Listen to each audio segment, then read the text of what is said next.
Hi, everybody. I'm Malik Pancholi, and I'm the co-founder of Act to Change. Welcome to United We Stand Live. Thank you for joining us today as we stand up to bullying and hate, and happy Asian Pacific American Heritage Month. Today, May 18th, marks what would have been the 65th birthday of Vincent Chin, a Chinese American man whose murder in 1982 sparked a national civil rights movement and brought together our diverse Asian American communities in solidarity.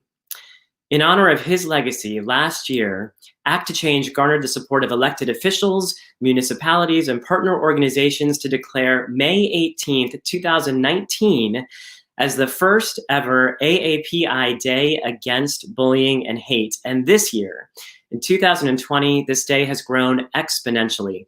Cities across the country have signed on in support, including Los Angeles, New York, Chicago, San Francisco, Washington, D.C., Boston, Atlanta, Phoenix, Seattle, Dallas, Houston, and so many more, as well as nearly 200 partner organizations that are commemorating today as the second annual AAPI Day Against Bullying and Hate. And to kick off United We Stand Live, I could not be more excited to welcome, joining us, by the way, all the way from Hawaii, actor Daniel Dae Kim. Hello, everybody. Aloha, Daniel. It's so nice to see you. Thank you so much for being here. Really my pleasure. So just to start off, I know that you were diagnosed with COVID-19 back in March. How are you doing? Other than my bouffant hair that's coming up, I feel like I'm back to 100%. I have a dark background because I've cut my hair by myself so many times right now that I just want it to disappear. That's a good trick. I'll have to use that. No, I'm feeling 100% better now. It was an odd recovery, but I definitely consider myself among the lucky ones that I wasn't hospitalized, and I'm here to tell the tale. So I'm very fortunate. Well, apart from dealing with the health issues, I know that you've also said that you have felt heartbroken during this time due to all the racism that's been happening in the Asian American, or against the Asian American community. And I was wondering if you could just share a little bit about your thoughts on that. Yeah, I mean, heartbroken is one word for it. You know, angry, frustrated, and are other words for it as well. You know, it's an interesting thing. Since the outbreaks first started in January, I was hearing about reports around the world regarding acts of hate against Asian people and in our country, Asian Americans. And so, you know, it was a stark reminder to me that even from the times of the Chinese exclusion to, you know, the internment of the Japanese in the 40s to the Japan bashing of the 80s that you referred to with Vincent Chin, and even the destruction of Koreatown in the 90s.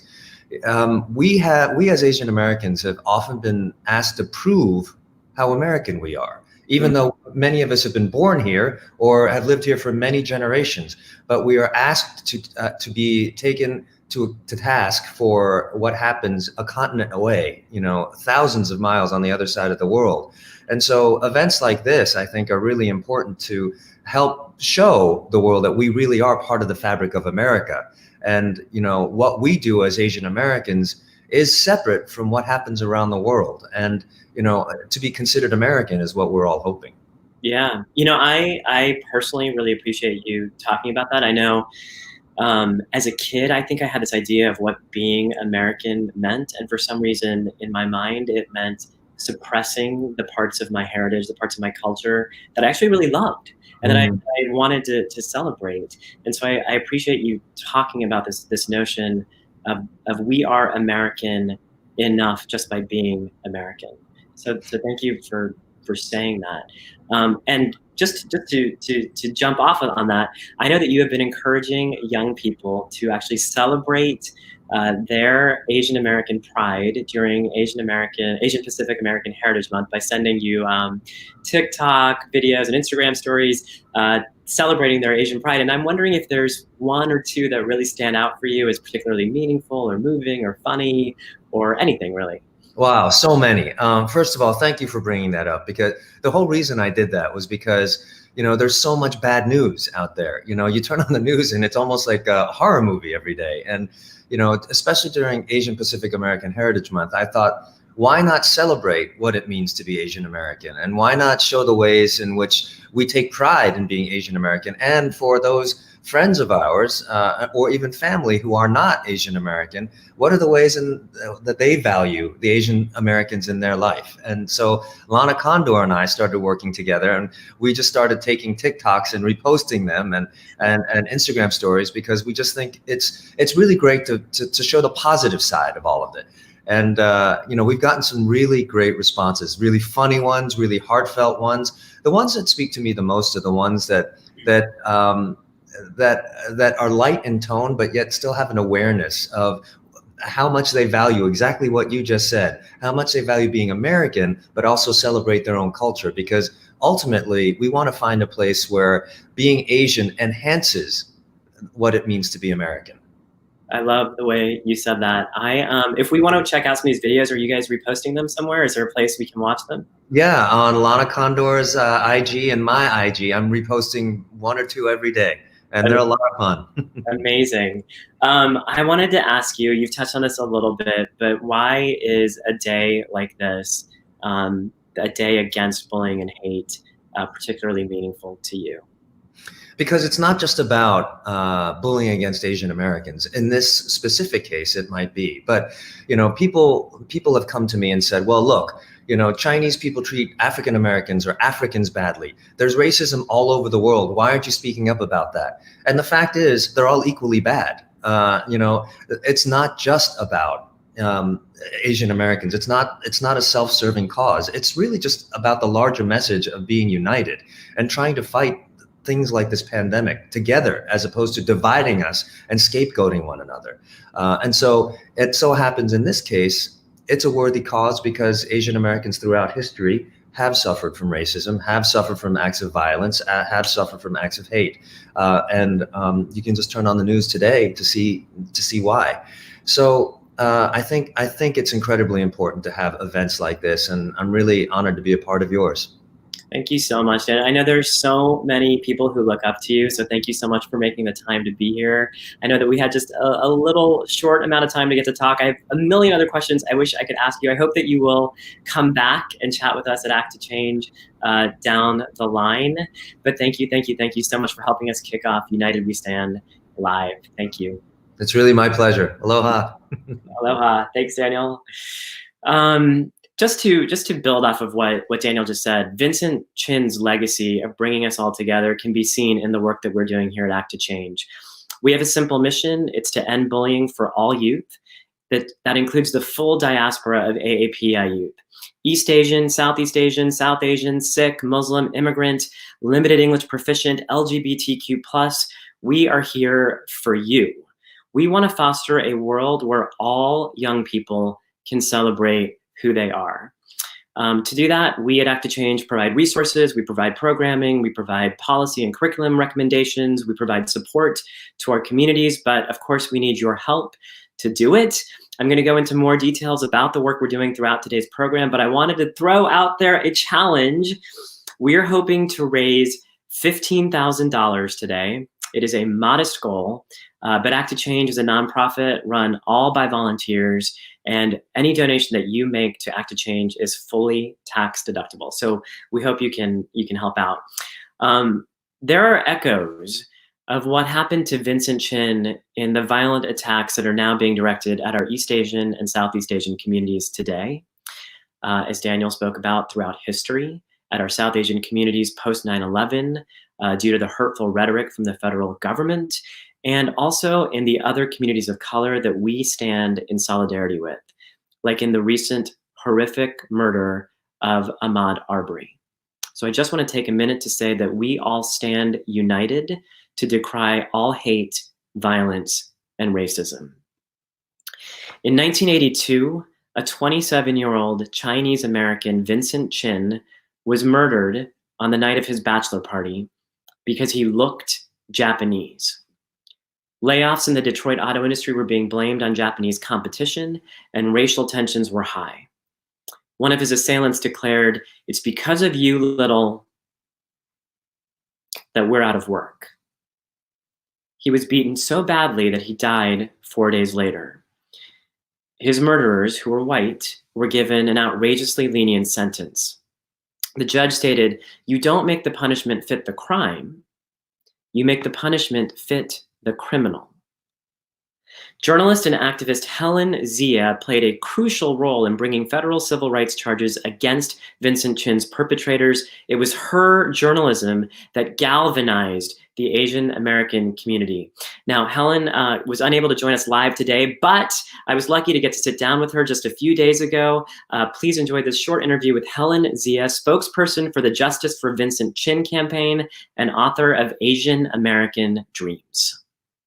Helen, thank you so much for being here today. I can't tell you how honored I am to get to speak with you, especially about this important hate crime that happened in 1982 and also about where we are as a community today. I'd love to start by just asking you, what was the personal impact that Vincent Chin's story had on you at the time, and what about it motivated you to lead the charge in fighting for justice? Well, first, Malik, thank you for having me here. It's such an honor to be with Act for Change and also the this day, APIs Against Bullying. It's so important. And this particular day marks, it's a sobering day. It happens to be Vincent Chin's birthday. And to think that if he had not been killed in an act that started with bullying and then his death, he would be 65 today. And he was 27 when he was killed, at the prime of his life, getting ready for his wedding day. I mean, he was at his all-American bachelor party. And what it has really signified is the coming together, first of all, of Asian Americans who at that time did not define themselves as Asian American. We all were more connected to our ancestry, our ethnicity of, you know, Vincent Chin was Chinese American. It would have been the Chinese American community identifying solely as Chinese American, as opposed to Japanese American, Indian American, Vietnamese American, Filipino, Korean, you know, which comprised the majority of the Asian American ethnicities in the Detroit area at that time, and very small in number. But when he was attacked and killed, it was very clear that it was because of what he looked like. He was associated with Japan, which was being labeled as the enemy. And it's a time that is so starkly similar to where we are today, where anybody who looks Asian, in particular East Asian, but really it doesn't matter. An Asian face is enough. If somebody is angry and filled with hate and inclined to racist acts, it doesn't matter. They'll become a target, just as Vincent Chin was. But beyond the sadness of that tragedy, it really is, you know, what came out of that is so important. That Asian Americans of all stripes and backgrounds and languages and class backgrounds, genders and sexual orientations, religions, came together. Came together because we all knew that this affected all of us.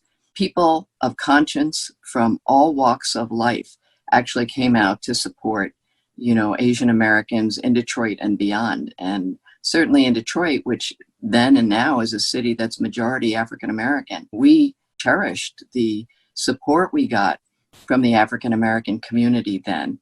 And today, when things are so fractured and, you know, the white supremacists in the white supremacy house actively try to divide people and drive wedges and make it seem that, you know, we could never unite as a people. Back then, you know, it's important that it has happened. It does happen today.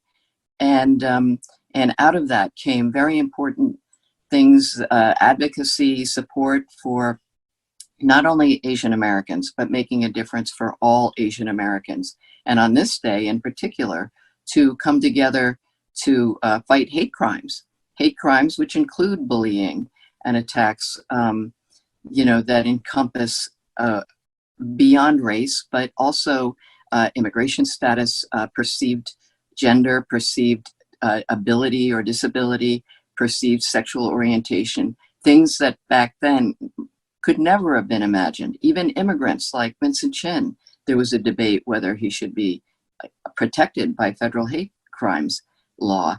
And so out of that tragedy came people, banding together to fight for things that may have made a difference for all Americans. So I think that's what I try to remember on this day. And thank you. Thank you so much for stopping by, Helen. We're so grateful. And thank you for all the work that you've already done and bringing our communities together and that you continue to do. Thank you. Thank you, Malik. All right, next up, we have two inspiring people who use their platforms to inspire others. Please welcome actor Hudson Yang from Fresh Off the Boat. Hey, Hudson. How's it going? Good to see you. And Emmy Award winner and co-host of The Real, Jeannie Mai. Hi, how are you doing? I'm good. Thank you for being here. Do you know each other? Yes. Yeah. I love Hudson because every time I see him on the red carpet, I know it's about to be lit. We had Hudson on for an Act to Change COVID combo, these webinars that we're doing. We had him, you helped launch our very first one, Hudson, and it has grown exponentially since then. So thank you so much for that. And by the way, I thought of that because of the lit comment, because Hudson brought so much life and so much joy to it. So thank you for that. Hudson, you have been a strong supporter of Act to Change since the beginning. You just joined our advisory council, which we are all so excited about because we definitely want the voices of young people driving the direction of our work. So we're super thrilled about that. I just wanted to ask you, why is standing up to bullying and hate important to you on a personal level? I mean, one thing to me is that I was also bullied when I was younger a lot. Like, not just because I was Asian, but also because of the way I looked and the way I acted, like physically and verbally. And so I feel like I know how much that hurt and how awful I felt every day when I came home from school. And I want to make sure that no one else feels that. It was just such a horrible feeling, and I know how much people are affected by that, even if they don't show it on the outside. And it just is such a big issue. And I'm really emotional about it whenever I hear about people getting bullied or people getting hurt. I really appreciate you sharing about that so honestly and openly. Do you have any tips for young people on things that made you feel better through it, or the ways you got help? I mean, I had a couple friends who were just always really there for me. They defended me and talked to me and helped me through it. And also, even though it's scary, telling someone about it, because I didn't want to tell anyone because I thought I would get even more bullied. But then one day I did. And I ended up actually making friends with the person who bullied me, right? I was able to find out why they were doing it and their motives. And we actually started talking about things, and that's when things got better, right? The person who bullied me started showing me things that happened to them, and we started bonding over certain issues that we both had. And then the bullying started to stop. That's amazing. Yeah. I think that's such an important message that the idea of that we can build understanding by actually having conversations and getting to know each other better and maybe diffuse hate that way is such an incredible message. Thank you so much, Jeannie. I want to bring you in to the conversation. Jeannie, you are so inspirational. You inspire people through fitness, through fashion, through changing people's mindsets by allowing them to feel more confident in who they are. You also wrote an article for People magazine about the rise in anti-Asian racism. And Harper's Bazaar, and I'm going to quote this, said that you are a, quote, voice and light for Asian Americans everywhere. That's pretty amazing. I guess I want to ask you, why is it important to you to speak out and to make people feel better about themselves? And what kind of impact do you hope to have with that? I think it's important to speak out because I cannot believe that when I was a kid, I was reading about racism. I was reading about Jim Crow laws. I was reading about the internment camps, everything that happened in Japan and Cambodia. And we still have the same ish going on today. And I'm sorry, I use that word without using it because that's the lowest grade denominator I can use for a word that describes hating people because of the way they look, or the way that you think they are, or the stereotypes that you've heard. Because at the end of the day, racism is just an idea or a fear or a misunderstanding about someone else. But just the thought of it can turn into an act and can turn into hate. And as we're seeing today, can turn into death. And so it's volatile to me that I can't believe I studied it and it still goes on today. And I have to be, if I'm real with you, when I really think about it, I realized that when I was growing up, not only did I deal with bullying because of the way I looked and because of the way I acted, same thing with Hudson, but also I felt it in my own culture too, if I'm real. I could feel different tension and angst from one type of a race to another. Chinese versus Filipino, Japanese versus Korean, which race was better? What skin color makes you the richer, the more affluent type? And I couldn't believe it, but at that time, when you hear it, you just kind of like, okay, whatever. And you nod along and you go and you kick your soccer ball or you throw your Nerf football because you just don't think about it. It's the adults talking. But I realized that's how racism starts. You hear it somewhere, it's taught. And then now as we're older, as we're able to have conversations like this is where it's important, where we either address the fact that you think certain things because you were taught it, or you stop it when you hear it still in your household today. And I literally am saying this specifically to my Asian American people here. I'm literally saying this because I know in households, I'm Vietnamese Chinese, I know what's going on in Filipino households because I certainly heard it there. I certainly heard it in my Tongan friends' household. Like I heard it everywhere where there's just a hierarchy with different races. And that's where it starts. And this is where we're not helping the situation. So I'm not sitting here to just talk about the hate that I'm getting as an Asian American. I'm also talking about the stuff that we're teaching inside our houses that we have to be careful about, because this is what's making racism still alive today. This is what's making this conversation still take place today. I'd rather be sitting here talking to you about education problems or bullying, just period, not racism. Why are we still talking about something that we studied about, we already realized and recognized was so wrong? And every group has experienced it. Everyone, from Jewish people to Muslim to, I mean, come on, it's crazy, but it still goes on today, and we know it. I so appreciate you bringing that up, and I don't know, because I know you guys were like in the waiting room, so I don't know if you got to watch the Helen Zia video, but she really touched on how the Vincent Chin murder brought disparate Asian communities together, possibly for the first time in this country. And I think that's so important. I think that also everything else that you said, we at Act to Change, we have the full diaspora again of Asian American and Pacific Islander, the Asian American and Pacific Islander community, and that includes Sikh American and Muslim American and includes South Asian and Southeast Asian, and we are all one community. But not only are we one AAPI community, but we are also one American community, and we have a big responsibility to stand together with Latinx communities and African American communities and every other community of color or not even of color that needs solidarity and support. So thank you so much for saying that. I actually did not know that you were bullied as a youngster, and so I would ask you the same question that I asked Hudson. How did you work to overcome that? And do you have any words of advice for young people today who might be struggling? I have a love-hate relationship with the way that I dealt with it. And that is, I just kept on pushing. I remember, what I mean by that is, I remember the first time we had, I don't know what you would call it, a hate act towards us. My aunt had this beat up Datsun that she drove, and we had 15 people living in a 3-bedroom home because my parents immigrated here, and when they kind of made enough to sponsor the rest of the family, there's 15 people living there. So I know a lot of neighbors had a lot of things to say about our house, but it wasn't until somebody came and spray painted the word gook on my aunt's car that I was looking at it like, huh? What does that mean? Like, and I was looking at my friend who was Latina, and I was like, what does that mean? She's like, I don't know. And I walked into my household and I asked in Vietnamese, like, what does that mean? And nobody knew.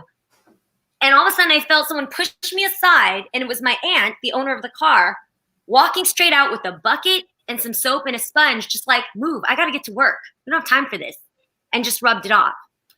And I bring myself back to this because now that we're talking about racism, it actually, until I started doing interviews, I actually remember the first time I was called a chink, and that kids would come up to me doing this, or they would, do my language and talk like, quack like a duck and all these different things.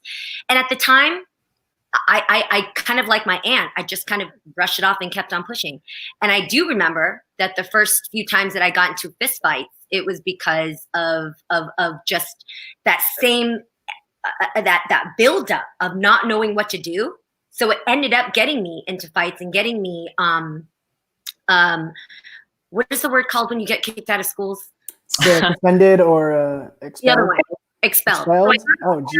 Yes, I got expelled from Piedmont High, and I had to go to Milpitas High School, lie about my zip code, and use a different zip code because of all this. But I never processed it because it's just what it was. And I'm a girl from the Bay, and I just always thought, like, yo, you got to come out like boxing. It's just that it is. But no, it doesn't have to be that way. And today, I realized that I just kind of ignored it. I just kind of pushed on through it like my aunt. And that wasn't healthy for me, because what it did was it made me completely bypass the pain that it caused me, and later on built up to other areas where I couldn't control my temper, and I couldn't control my emotions, and I couldn't have conversations with people. It just ended up me getting into fights. So I really went through a phase where all of this hate built up to a place where I was a side of Jeannie that I'm not proud of today. And so I say this now to other people, that if you do experience any type of hostility from somebody, take a moment, if you can, to face that person and ask them why. And obviously, if you're in danger, then don't sit there and have a conversation with that person. But wherever you can, sit and actually have a conversation as to what is this coming from? Why do you feel that way towards me? And Hudson, you really shared a dope story about, I don't know how it was that you actually confronted your bully, but in there, hurt people. And I hate that it sounds so cliche, but it's true. It comes from something they don't like about you because they don't like about themselves. And so you're the victim, you're the target. It's so much easier to hurt you, to make it feel better for me inside. And so most of the time, hate crimes come from that. But as we know, in adult situations, it goes terribly wrong, and it's painful for families to deal with. But if we can, at the core, stop somebody and actually be like, yo, wait, hold up. What is this coming from? Are you okay? How can I help you? What can I do for you? Because this ain't about me, bro. Like, if there's somewhere you can have that, therein lies some type of truth where humans connect, and we realize that we really are the same. We have the same issues. We have the same cultures. We have the same situation and stories that we come from. But we need to unfold that to learn it, and we need to connect with the people that are in pain. I so appreciate both of you touching on the idea of educating other people, and that's really something that is very important to us. Make sure people know the issues, and making sure that people understand how hurtful their behaviors can be. And I really appreciate, Hudson, you talked about the way it made you feel, which I'm so grateful for you being open about that. And Jeannie, the mental health issues of stuffing it down and not dealing with it. That's something that we don't talk about a lot as a society. We sadly have to move on to our next guest, but I want to thank you both for being here and for supporting this day against bullying and hate. And Hudson, we're going to just keep hitting you up down the line to do more and more for us. And Jeannie, now that I've completely fallen in love with everything you had to say, I hope that you will stay connected to Act to Change. Of course, absolutely. Thank you, guys. Thank you. It's great being here with you too. Yeah, thanks for having me, guys. Thank you so much. All right, our next panel is a media and journalism powerhouse. But before I introduce them, I just want to remind all of you that we have many resources at acttochange.org, and our resources are translated into multiple languages and offer information on how to respond to and how to combat bullying in your communities. I also got a text during this that our donations are up to $5,200, so we're a third of the way to the goal. So if you are able to donate, please visit acttochange.org/donate. Okay. I am so excited about this panel. Please join me in welcoming author, journalist, and the host of CNN's This Is Life with Lisa Ling. Lisa Ling, hi. Hi, thank you so much for having me. Thank you for being here. We also have editor-in-chief of Allure magazine, Michelle Lee. Hey, Michelle. Hi, thanks for having me. Thank you so much for being here. And we have the co-founder of Gold House and founder of Ohm Group, Bing Chen. Hey, Bing. Hi, thanks for having me, Malik. What's up, brother? It's so good to see you guys. Wow, there's a lot of talent on the screen right now. It makes me a little crazy. See, all of Same. so all of you work in media in some fashion or journalism, but you also are doing very diverse things. So I wanted to ask each of you, and let's like go around the square, I guess. I wanted to ask each of you, what is the biggest challenge that you're seeing in the media right now befalling our communities? And I don't know what view you guys have, but I'll just go in the order of the view that I have. So Lisa, if you can go first. Well, Malik, it's interesting you asked that question because Bing Chen and I were talking last week, and we were just lamenting the fact that things were actually going so well. Thanks to people like Bing and his organization Gold House, and this incredible mobilization that was happening around Asian-led projects in the media. It was so exciting. And as someone who has worked in the media for about 35 years, long before you all were born,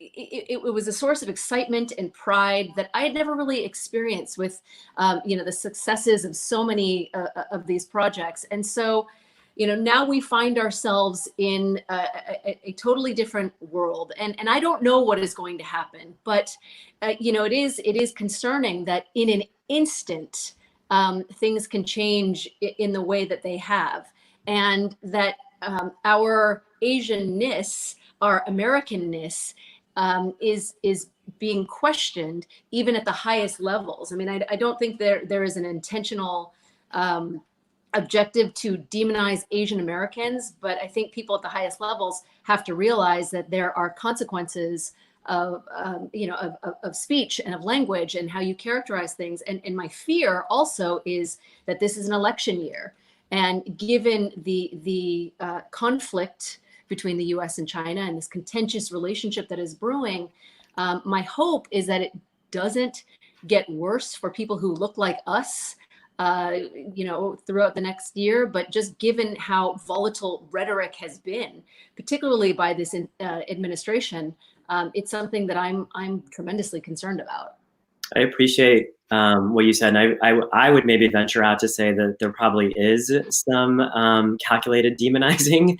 At least that's the way it sometimes seems. But I appreciate you saying that. And I want to talk more about some of the ways you think we can counteract that. But let me get to Michelle and Bing as well. Michelle, what do you think is the biggest challenge happening in the media around our communities right now? I think the biggest challenge right now is just that any discussions of race have been so politicized, and that part of the audience will just immediately shut off at any mention of race.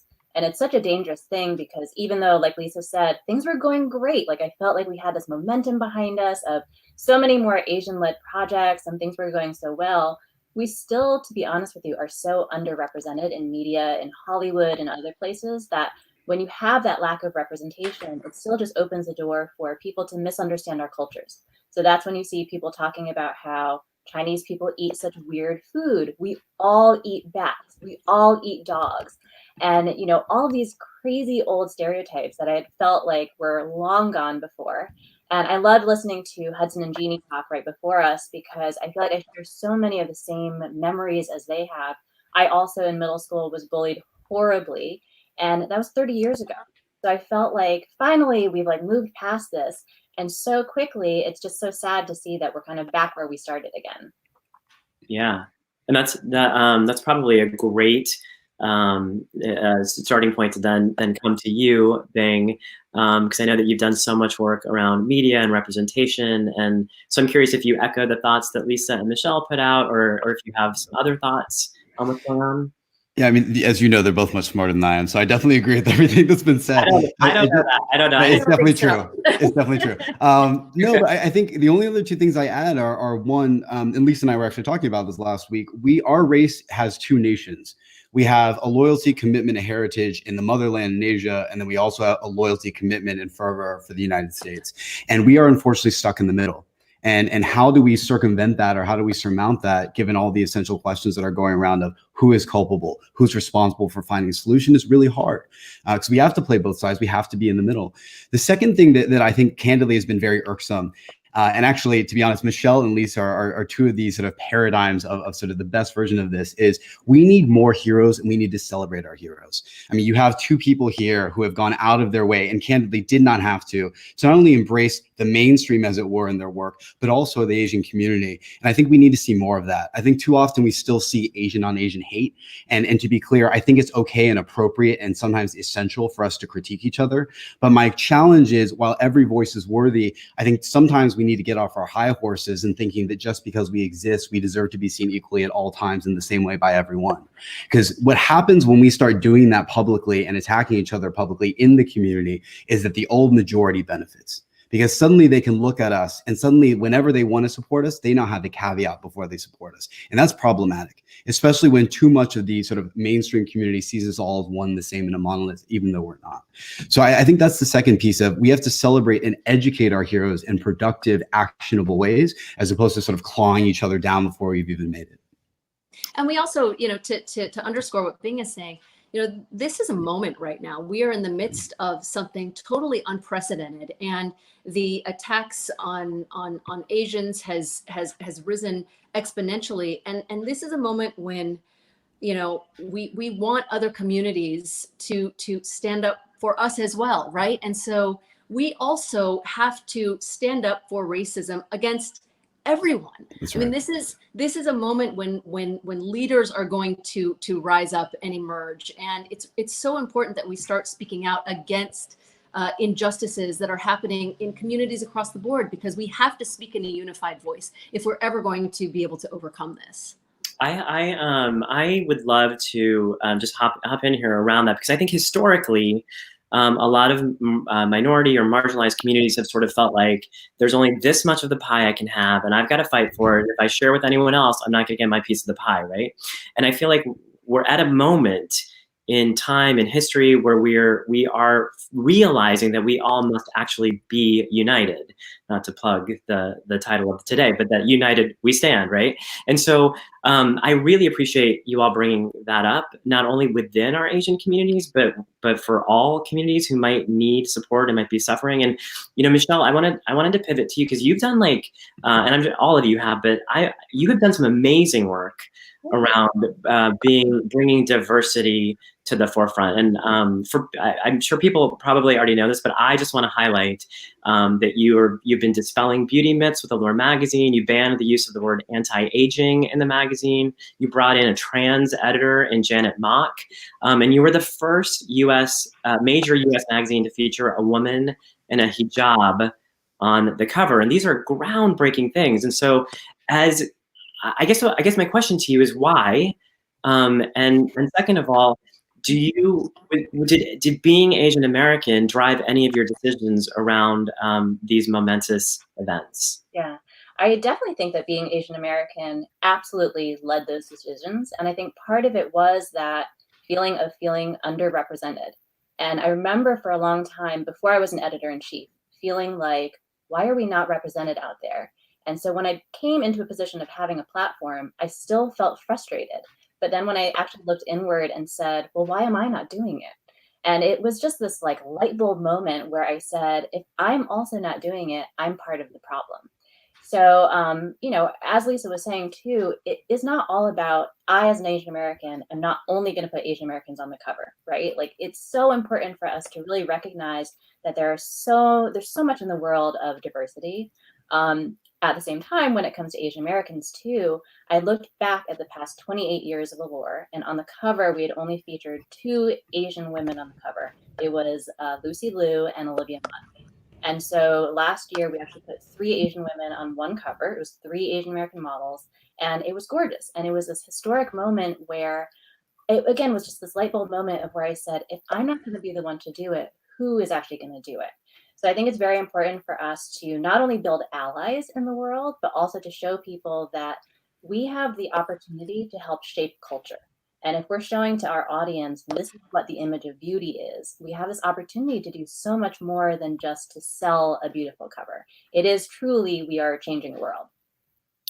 I talked about this a little bit with Daniel Dae Kim earlier in today's event, about as a kid feeling that that I wanted to be more American and this idea of what American meant. And I think that part of that is because we so rarely see images on the covers of magazines or on billboards or on television or in film as lead characters or as sort of the all-American person. In fact, for the longest time in my career, it was like, if you look like this, which I do, then you're going to be playing the funny sidekick or the character we laugh at.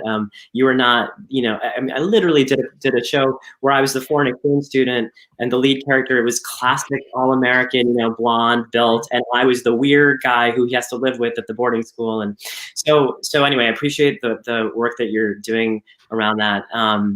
Bing, maybe I'll flip to you just to build off of that. I know that you've done a lot of work around representation in the media, uplifting Asian voices. And not only that, I know that you've done a lot of work around uplifting Asian businesses as well. And it seems to me like there's something in there about integrating our culture into our American culture into American culture. And I wonder if you could talk about that a little bit. Yeah, absolutely. I mean, the way I think about our culture and American culture is our culture is human culture, period, right? The promise of America is no different from the promise of being a free human being. It's being Asian, it's being Christian, it's being Muslim, it's being undocumented, it's being gay, it's being straight, like, et cetera, et cetera, et cetera. And so I think all of this is just about freeing ourselves for what we deserve. I think to go to how we actually get there, I mean, no one to piggyback off what Jeannie astutely said earlier, no one has a real solution to racism because it's persisted for centuries. That being said, I do think there are two ways that we start. So one that Lisa alluded to earlier, that Malik, you also mentioned, is even though the origin and nature of the racism against the Asian community is distinct from that of other communities. By the way, asterisk, the Latino community, the Black community still suffer from the highest mortality and unemployment rates still. Also, by the way, undocumented immigrants also.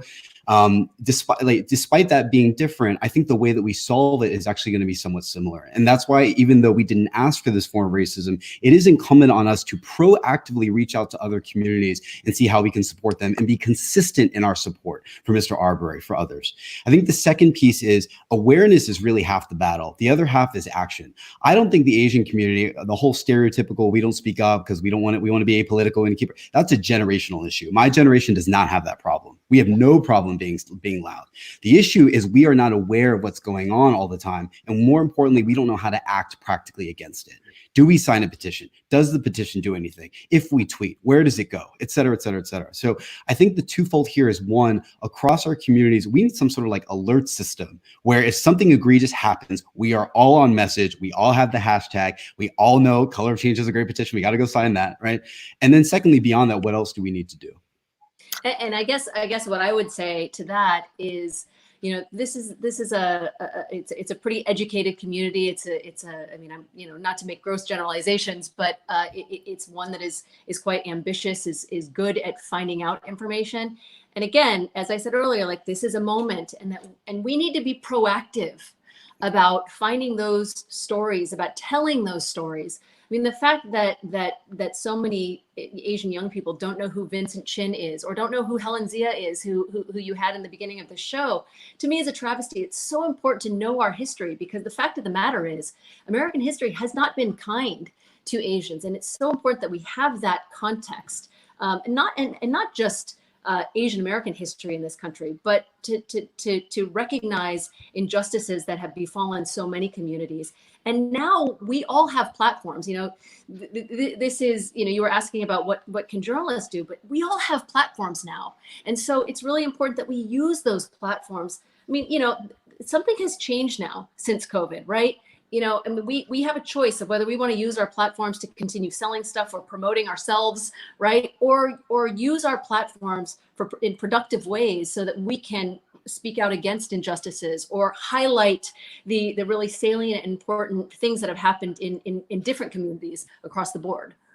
Lisa, I know on speaking of using your platform in social media, you have been vocal about the fact that people were making racist and hurtful remarks, and I think even threatening your children. I don't remember the specifics, but I'd love to hear you talk about that. And I remember that you said that people told you to just, like, don't bring attention to it, don't call it out.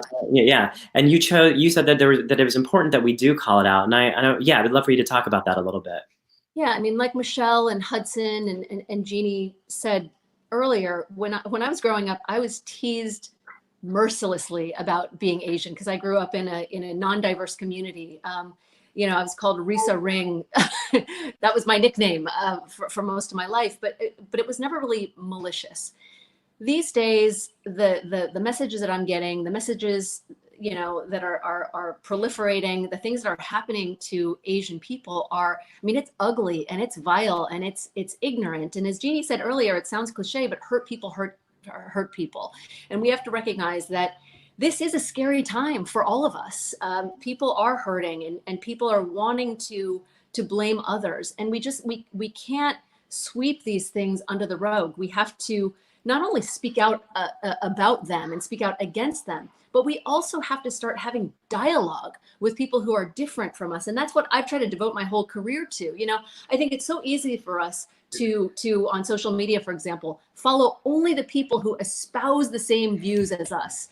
Well, as a result, your view becomes pretty myopic. How are you any different than the people living in North Korea who are prevented from knowing what's happening around the world? And so I think it's incumbent upon us to not only try and to learn more about what's happening in the rest of the world and in this country, but to engage and start having dialogue, productive dialogue with people who are different from us so that we can kind of come together and start figuring out how we can address a lot of these issues. I would love to also ask you, because I know that the danger of, like, I guess, what is the danger in speaking up, right? And I think that the danger in speaking up and putting out something like that is that, you know, especially in the social media world, you're going to get trolls, you're going to get people who are going to double down on the hurtful comments, and then also the vulnerability, you know, and so I'm curious, have you seen a backlash to being vocal on social media, and how have you dealt with it? Well, I'll go first.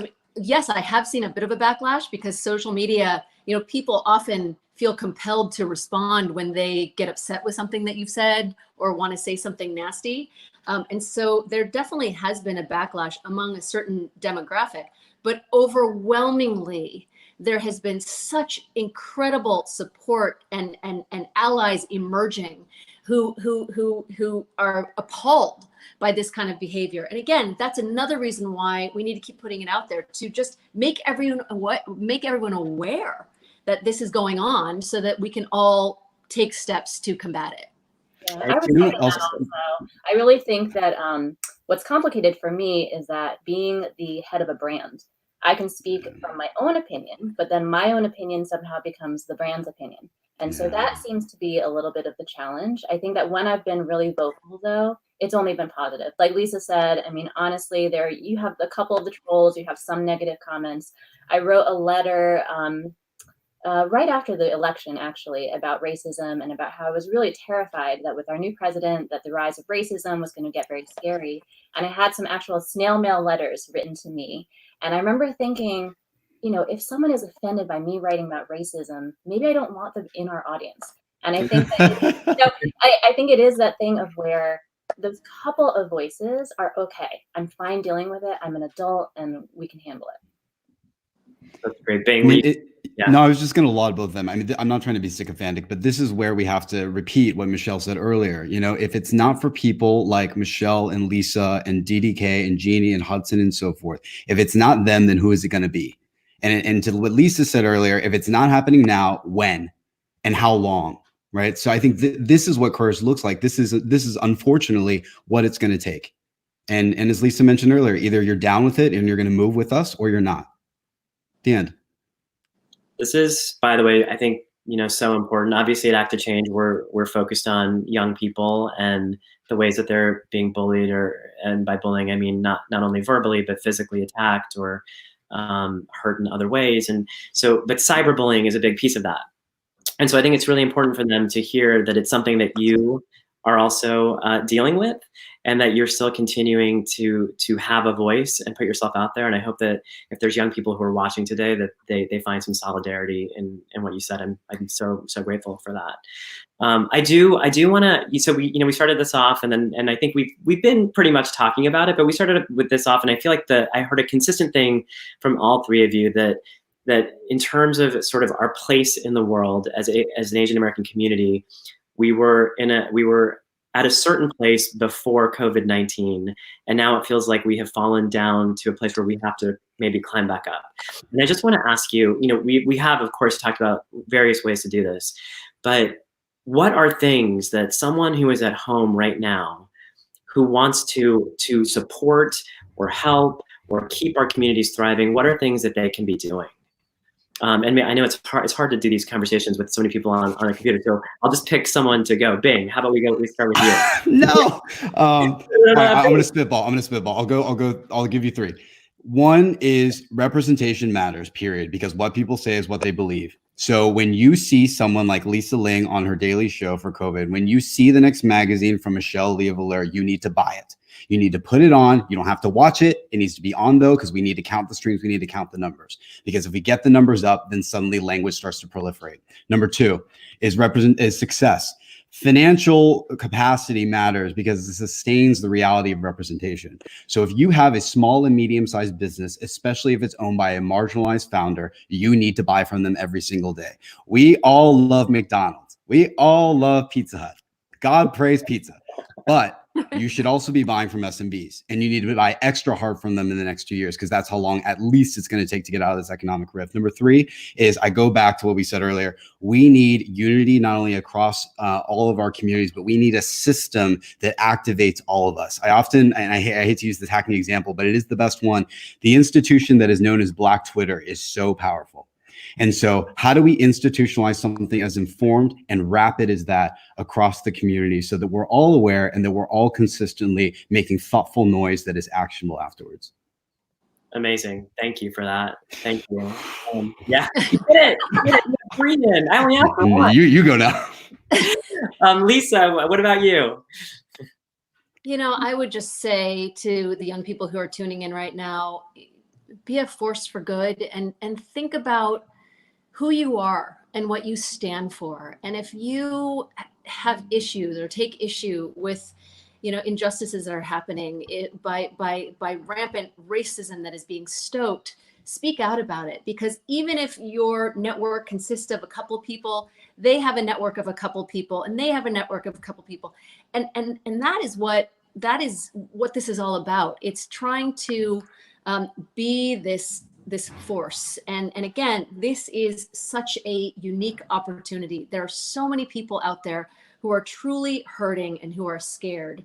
And, to me, like, what better face than an Asian face to be able to hold your hand and say, it's going to be okay. We're going to do this together. We're all in this together. And if I can help you, please call on me, because I am willing to do it. At the end of the day, just focusing on this idea that we are all of the same race at the end of the day, and that we need to take care of each other. Thank you for that. So beautifully said. And also, I love that it's something that we can literally do today, right? It's like literally just be there for somebody else in a really meaningful way. So thank you for that. Michelle, 1 to 3, I'm just kidding, ideas on ways we can. I know Bing was saying that to be loud is a generational thing. And I think I'm honestly of a different generation from Bing, because growing up, I think that I still was of that generation of where people sort of said, just stuff it down, don't talk about it. So my advice to people is really to be loud. And I think we always assume that kids today are so woke that they'll kind of call out everything. My fear is that they are sort of being moved a little bit more into this generation of being quiet again because of what's happened. So my advice would be really be loud. When I was bullied in middle school, I had a French teacher who was trying to explain what Chinese people sounded like, and he started making ching chong voices in class. And so no one said a word. I was the only Asian American person in class, and no one said anything. So my hope would be today that either I would say something or someone else would say something. And it is that thing of where we have to just constantly remind each other that if we don't say something and we don't encourage other people to defend us and to help each other, no one else is going to do it. I appreciate that. And I also, that's not an uncommon story where the teacher themselves is not educated enough culturally to understand the implications of a racist act. When we started Act to Change, we did 29 listening sessions around the country, and the one story that really stood out for me was a Sikh American student who wore a turban to school, who raised his hand and said, I didn't I didn't hear the question. And the teacher said, well, maybe if you took that thing off your head, you'd be able to hear better. And the level of hurt and pain that can cause a student when the person who is supposed to be there to protect you is so awful. So thank you so much for bringing that up. I want to be cognizant of time, and we probably have to end soon, but I just wanted to say, I think there's an idea in journalism that you sort of have to erase yourself and be all factual. And of course, facts are so key. But I also think that all three of you have really used your own platform and your own particular voices to highlight the things that are so important to not only our communities, but to being human beings. So I just want to say thank you so much for all you do. And thank you so much for stopping by today and supporting this day against bullying and hate. I'm so grateful to have you here. Thank you for what you're doing, Malik. Thank you. And Rebecca. Thanks, Malik. Yeah, thanks, Rebecca. Thanks, guys. Thanks so much. Thank you. Thanks for having me. All right, our next live panel is going to come up in for just a few minutes. But first, we have some inspiring words from some truly terrific people who could not join us live today. So enjoy. Hi, everyone. I'm Parvesh China. This is Mr. Beans. I'm thrilled to join Act to Change on this AAPI Day Against Bullying, because we all know it's an honor to be Asian. I came up with this phrase myself. Remember, if you feel like you're being bullied, tell someone. Tell a parent, tell a friend, tell a teacher, or you could always Zoom or Instagram or Twitter me. Right, Beans? Right? Damn it, I'm Mr. Beans. Thank you for setting up to bullying and hate. Have a wonderful day, and we'll see you soon. And hopefully next time I'll have a haircut. I don't know, I kind of like my curls. They're everywhere. Shall we go? Come on, let's go stand up to bullying. Hey! Stop bullying! Hi, this is Ken Jeong. Bullying, discrimination, and hate crimes against Asian Americans and Pacific Islanders have been on the rise during the COVID-19 pandemic. We must stand up to the xenophobia and racism. Please join Act to Change on this AAPI Day Against Bullying and Hate, because now, more than ever, we must all stand up to bullying and hate. What's up, everyone? I'm Celia Au, and I'm super excited to join Act to Change on this AAPI Day Against Bullying and Hate. I mean, ever since COVID-19, the AAPI community has been blamed and attacked for a virus that we have no control over. And throughout history, we have learned that violence, discrimination, and hate never help solve any problems, nor cure any diseases. So why do it? Rather, why don't we just all get together and help find a cure or help one another in need in our community? Humanity is stronger together, united. And my parents have always taught me that ever since I was a kid, if someone bullied you, you should stand up and speak out and tell your story, because that is the only way we can invoke change. So let's all come together and let's make this world a better place and get rid of discrimination once and for all.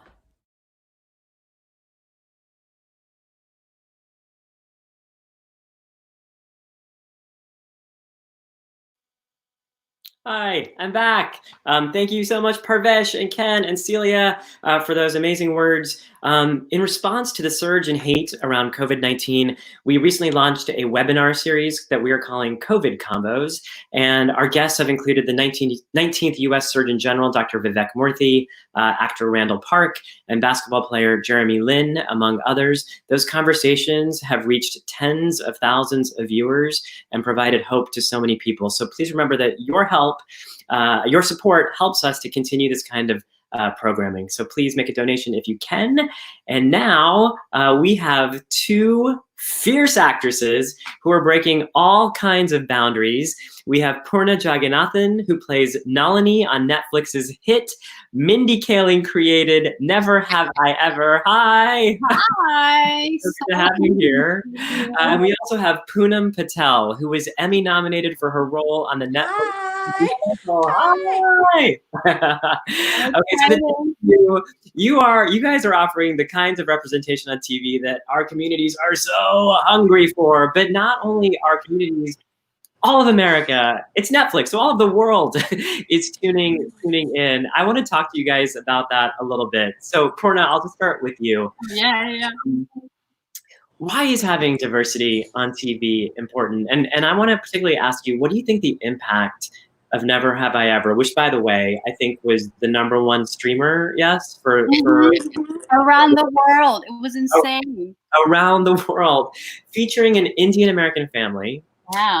Or The Night Of, which you also were so amazing on, which featured a Pakistani American Muslim family. What impact can shows like that have? Well, I think from a very personal point of view, as when we're represented, when minorities are represented in the media, we show up as very incomplete, right? We are bit players. A lot of times we're little checks that the production houses can check off as, yes, we've made a diverse hire. And very often, you were mentioning a little before, we're the comic relief.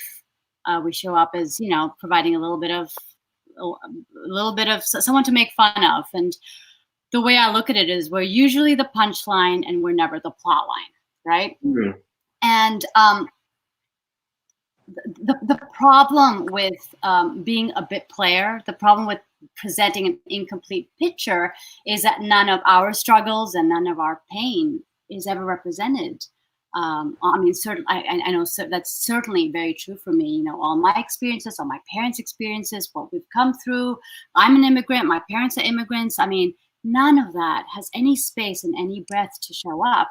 And I think, and I look back at shows like Transparent, the massive impact of showing communities different from ours.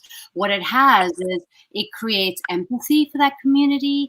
It creates acceptance for that community. And, I think that's really like when you see Asians on TV, when you see immigrants on TV, when shows like The Night Of or Never Have I Ever show up, it provides an opportunity for the wider mainstream audience to get to know us better, to create more empathy for us, to create more acceptance for us, to feel our struggles and pains like their own. And it works. Both The Night Off and Never Have I Ever have 2 Asian leads at the center of it, and that's amazing. We're not steeped in caricatures. We're not steeped in cartoons. We're not bit players, and it's empowering to see, and it's empowering to be seen. I think that's the biggest feedback. There's a sense of belonging that people get from seeing people like us on TV. I love what you said about it building empathy and creating understanding. It's a theme that so many of the speakers today have brought up. This, all the way back to it was just like a half an hour ago, but it feels so long ago in my head because I've been hosting this thing. But even back to Hudson. Real quick, I can hear Purna, but I can't hear you, Malik. So Purna, you might have to translate for me if you speak to me. Oh, that's good to know. Technology. Okay. So, well, that's awkward. I wonder if I don't know what would be causing that. You said it's awkward. I know. Peace out. Super awkward. Well, okay. Not all Indians are good at tech. Okay. There it is. Oh my gosh. I'm wondering if headphones would help, but I don't know why that would be different. So let me just do this. Let me you ask me the question you want to ask Poonam, and I'll ask. Okay. So what I wanted to say first though is that we've heard this idea that that building educating people about who we are reduces hate. And so I love what you said about having those characters on TV can also do that same thing. They can build empathy. Maybe you can tell Poonam that. Educating characters and who we are reduces hate. So, the fact that you see characters on TV that look like us and creates empathy works towards lessening hate. something like that. Yeah, something that was pretty good. That was pretty good. Absolutely, yeah. I feel like also when we're showed as like not just one category, we're not just the Indian person, it really helps humanize us. Like on Special, I feel like I'm curvy, I'm Indian, I'm sassy, I'm insecure, I'm flawed, I'm a friend, I'm an employee, I'm a writer. And it shows that like just like every other human, we have so many layers to us, and our identity, a big part of it is made up by our cultural background, but it's also made up by all these other things that have influenced us to become who we are. Poorna, could you ask Poonam I would love to talk about the whole body image thing, because that's something that I think a lot of kids are bullied about, and I also think that it's something that, you know, we're very aware of intersectionality at Act to Change, and this idea that you might be being bullied for your race and your physical appearance on other levels. So I would love to ask you talk about body image. I have the worst memory, so I have to like. I'm sorry. He wants to talk about body image. He wants to talk about, you know, a lot of kids. He wants to talk about intersectionality because kids can be bullied for race as well as what they look like. Anything else, Malik? No, just that you've been such a vocal advocate around body image, and if you could just speak to that a little bit. You've been such a vocal advocate for body image, if you can just speak to it. Absolutely, yeah. I feel like my whole life I've always been chubby, curvy, fat, whatever phrase you're comfortable with. And I feel like especially in Indian culture, like we are very blunt. I don't know about your family, but like all my aunties and uncles, and they're not saying it with bad intention, but like people talk about your weight and your body like they're talking about the shirt you wear. They're like, oh, that's a beautiful shade of yellow. You've gained weight. And I think it comes off in their mind as pretty harmless, but then a lifetime of that really does build up and affect you, in addition to the societal standards that are put upon you. And I know growing up for me, definitely didn't see any Indian people on TV besides, you know, Bollywood. And the few fat or curvy women I saw on TV were always the butt of the joke. Even in Bollywood, I think the only curvy Indian woman I saw was this actress, Tuntun. I don't know if you guys remember. Yeah, I do. But anytime she was on screen, all they were doing was making fun of how fat or aggressive she was, literally like sitting on, you know, skinny little Indian men. And like, that's hilarious. And I think even during this like pandemic, I've seen so many memes and GIFs of like, oh, my body after quarantine is going to be like this. And they'll show an image of like a fat cat. I saw one that was an image of a little girl holding her stomach. And I think it's like we become numb to it. So it's easy to be like, haha, yeah, we're going to be fat, but we don't actually explore, well, what's so bad about that? And why is that a joke? Mm-hmm. And why, if you gain weight and look closer to me than, you know, Gigi Hadid, is that funny or bad in any way? And so I think normalizing people of all different shapes and sizes and showing them on TV, not just for their shape and size, and letting them exist alongside everyone else like they do in real life, helps us not see it as other so much, you know? Mm-hmm. Thanks so much. We only have like 2 minutes left, sadly, but I wanted to ask you a really, really quick question for you, Poorna. Mm-hmm. I know that you made a film about gang rape in Delhi. And I think that there's a connection there around taboo topics and things we don't like to talk about as a culture. And certainly a lot of kids who are bullied internalize the shame and don't know how to speak up about things that are happening to them. I just wonder if you could offer any words of advice to young people who might feel shame around speaking up, and what allowed you to speak up for others? Yeah, the piece is actually a play. It's a play called Nirbhaya, which translates into The Fearless One in Hindi. And we actually use the events of the gang rape and subsequent death of Jyoti Singh Pandey as a springboard to talk about our own stories of sexual violence and gender-based violence. So I spoke about my own rape at 9 years old, and I was joined on stage by 4 other women telling their own stories of rape and gender-based violence. And you know, the piece was it was built by Yael Farber. And I have to say that the piece was built out of pure rage. And as an Indian woman, being rageful is not something that I'm used to or encouraged to embrace. But when the incident happened, when the gang rape happened, the whole country was outraged. And I was I was completely beside myself with being livid, and it's because all of us had been silent for so long about this violence and shame that we've all carried for so long. And when I got what happened in Delhi, I and everyone else was like, enough is enough. I'm done. I'm done thinking that it was something I did. I'm done thinking it was my fault. I'm done being shameful about it.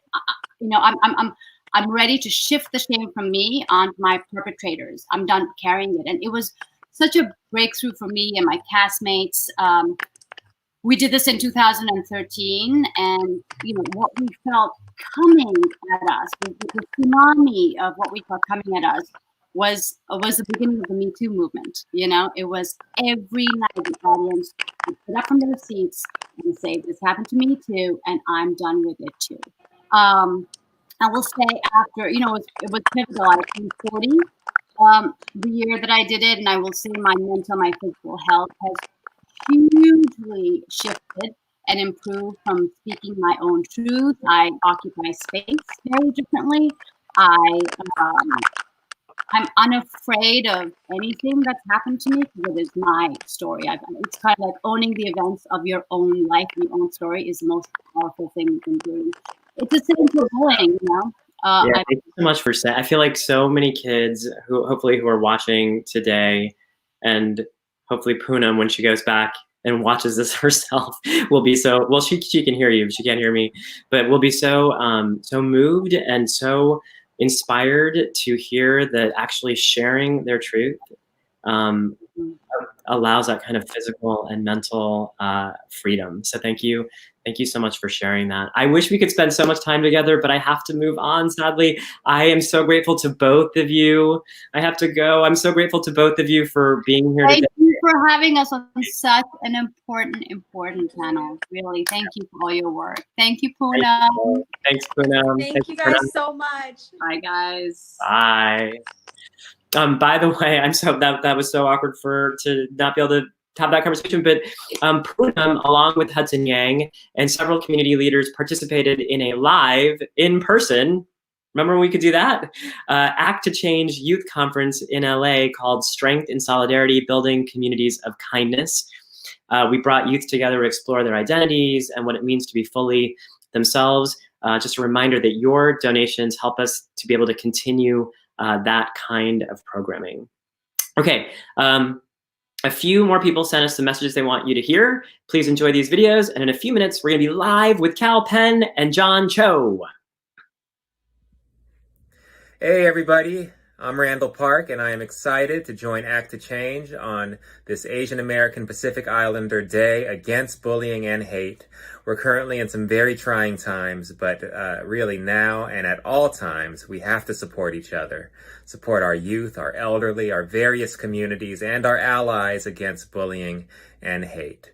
So let's all stand up, united together, and make the world a better place. Stay safe out there. I'm Shirlane McCrae, and we're happy to join Act to Change on this Asian American and Pacific Islander Day against bullying and hate. And I'm Bill de Blasio. And on behalf of all the people of New York City, happy Asian Pacific American Heritage Month. The Asian American community knows how to celebrate and live life to the fullest, generously sharing with the world a beautifully diverse culture. We are so lucky in New York City to have so many Asian Americans as friends and neighbors. But now, once bustling neighborhoods are quiet and our streets are deserted, businesses are closed, sacred spaces empty. During these difficult times, every day is a new unprecedented challenge. We've got a full plate fighting this war against a powerful, invisible enemy, and we've had enough of the scapegoating of the Chinese and Asian American community who are fighting alongside us in this war to protect this city. You know, I have to say how proud I am of the incredible contributions that our Asian American communities make to this city. And I can't imagine New York City and the greatness of New York City without our Asian communities and all they bring us. And that's the normal times that we experience, but now we're dealing with something so much more challenging. What I've seen in this crisis is this community contributing in so many powerful ways. The healthcare heroes, so many of whom are Asian American, making a big difference. The first responders, the teachers, the educators who have kept things going no matter what, reaching our kids and helping them to learn. And of course, so many small business owners who have continued to contribute as essential workers and who are going to help towards a better future. To win this war against COVID-19, we must battle both the virus and the hate, and we will do it together. To the Asian American community today and every day, we stand with you. New York City always has your back. Thank you, Shirlane, and thank you, Act to Change. This campaign is called United We Stand, and I could not think of a more fitting and meaningful name. Look, we're going to get through this crisis together. That's the only way. And I truly believe New York City will come back together, not only as good, but in many ways better, stronger, and fairer for everyone. That's what we will do together. Hi, I'm Sherry Cola, and I'm thrilled to join Act to Change on this AAPI Day against bullying and hate. Asians are no strangers to racism, just getting bullied for the way we look, the way we speak, the way our food smells, because some people just don't recognize delicious when it's right in front of their face. But things have gotten really ugly since this global pandemic, and it breaks my heart to see a Mulan poster get vandalized.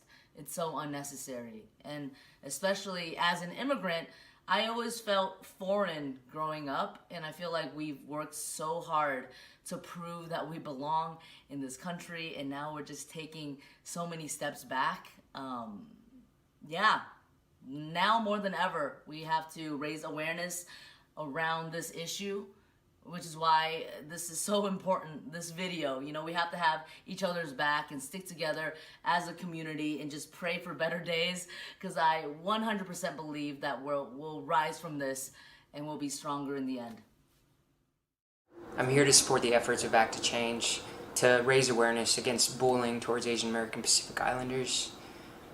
When people exhibit this type of negative behavior, they don't know what they're doing, they're unconscious. And when we see things like this happen, we need to stand up and raise our voices, not just for our own community, but for other minorities as well. It sucks that during the environment of this pandemic, a lot of this hatred has been targeted towards Asian American Pacific Islanders. So let's support our community and stop the ignorant spread of this disease. Hi everyone, I'm Congresswoman Grace Meng from Queens, New York. I'm pleased to join Act to Change on this AAPI Day against bullying and hate, and I commend the organization for bringing attention to this important issue. I'm grateful to the many individuals and organizations across our country that have come out strong against this discrimination and acts of hate against AAPIs. Whenever we see or hear about injustices taking place, we have a responsibility to make our voices heard. That's why I introduced House Reso 908, which condemns anti-Asian sentiment in relation to COVID-19. And it's supported by 145 of my colleagues. And I'm grateful to over 450 organizations who have come out in support of it. I also recently introduced the COVID-19 Hate Crimes Act to ensure that the Department of Justice addresses the injustices that our shared communities are facing. We must publicly proclaim that this xenophobia, scapegoating, and violence is unacceptable. Despite the challenges of COVID-19, with the support of our AAPI youth and communities, we will rise above intolerance. Together, let's stand up against bullying and hate. Okay, coming up in just a little bit, we have Padma Lakshmi and Tan France. But before that, these two made a movie that finally allowed every AAPI kid to see themselves on the big screen. It was iconic, it was hilarious, and it became the first Hollywood franchise with Asian American leads. You know it, it was Harold and Kumar. Please welcome Kal Penn and John Cho. Yo, Guys, what's what's up? up? How you doing? I'm doing okay. How are you doing? Yeah, good. Good. John, how are you? All right. It's the weather's getting a little rainy outside today, but it's welcome over here, Southern California. I hear you. Well, this is a pretty fun reunion. Thank you guys for doing this together. Obviously, Harold and Kumar was just the beginning of very long, illustrious, important, and groundbreaking acting careers for both of you. I think a lot of our guests probably know that part of your work. So I really wanted to focus on the work that you both have done to support our communities. And Cal, maybe I could start with you.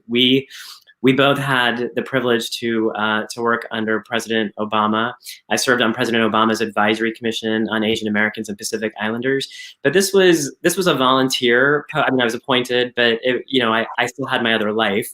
You left a full-time acting career. You took time off from the acting career to serve as Obama's associate director in the Office of Public Engagement. And part of your role was outreach to the AAPI community. And I wanted to ask you, why did you do that? Why was that important to you? Well, thanks. Great question, and one that I actually feel like I share with a lot of other people. So, it was like 10 years ago, at a time that seems very different now, but, the Obama campaign was in full swing. I went to go and volunteer for the then senator. He ends up winning, and like a lot of people who had worked on his campaign over that year and a half, I had an opportunity to serve our country. So I was sort of like, okay, well, yeah, I'll take a sabbatical from my first love, which I will come back to at some point, and serve in DC. And mostly I worked on outreach to young people and outreach to Asian American Pacific Islander communities.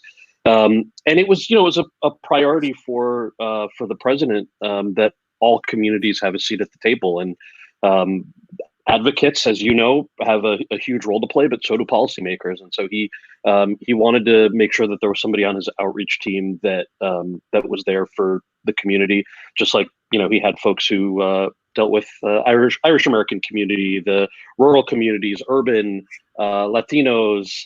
There was literally somebody for everyone. And since the AAPI umbrella is so huge, there are so many different communities within the diaspora, all of which have very different immigration experiences or needs or healthcare.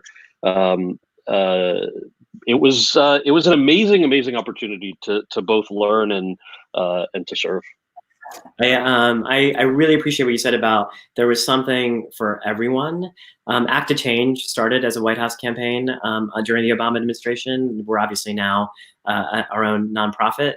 But I remember that part of the reason this campaign came out of the White House was this idea that there wasn't an anti-bullying campaign that served on focusing the needs of the Asian American and Pacific Islander community for the very specific things Asian American and Pacific Islander kids get bullied for, whether it be their religion or their immigration status or limited English proficiency or the foods they eat, whatever that was. And the White House saw this need and said, there should be something for everyone. And that's how Act to Change started. So I really appreciate you talking about that. John, I voraciously read the op-ed that you penned for the LA Times about the current racism due to the coronavirus. And one of the things that really stood out to me was you said that as a kid, your parents used to tell you to be careful before you'd go outside, and now you feel like you have to tell them that.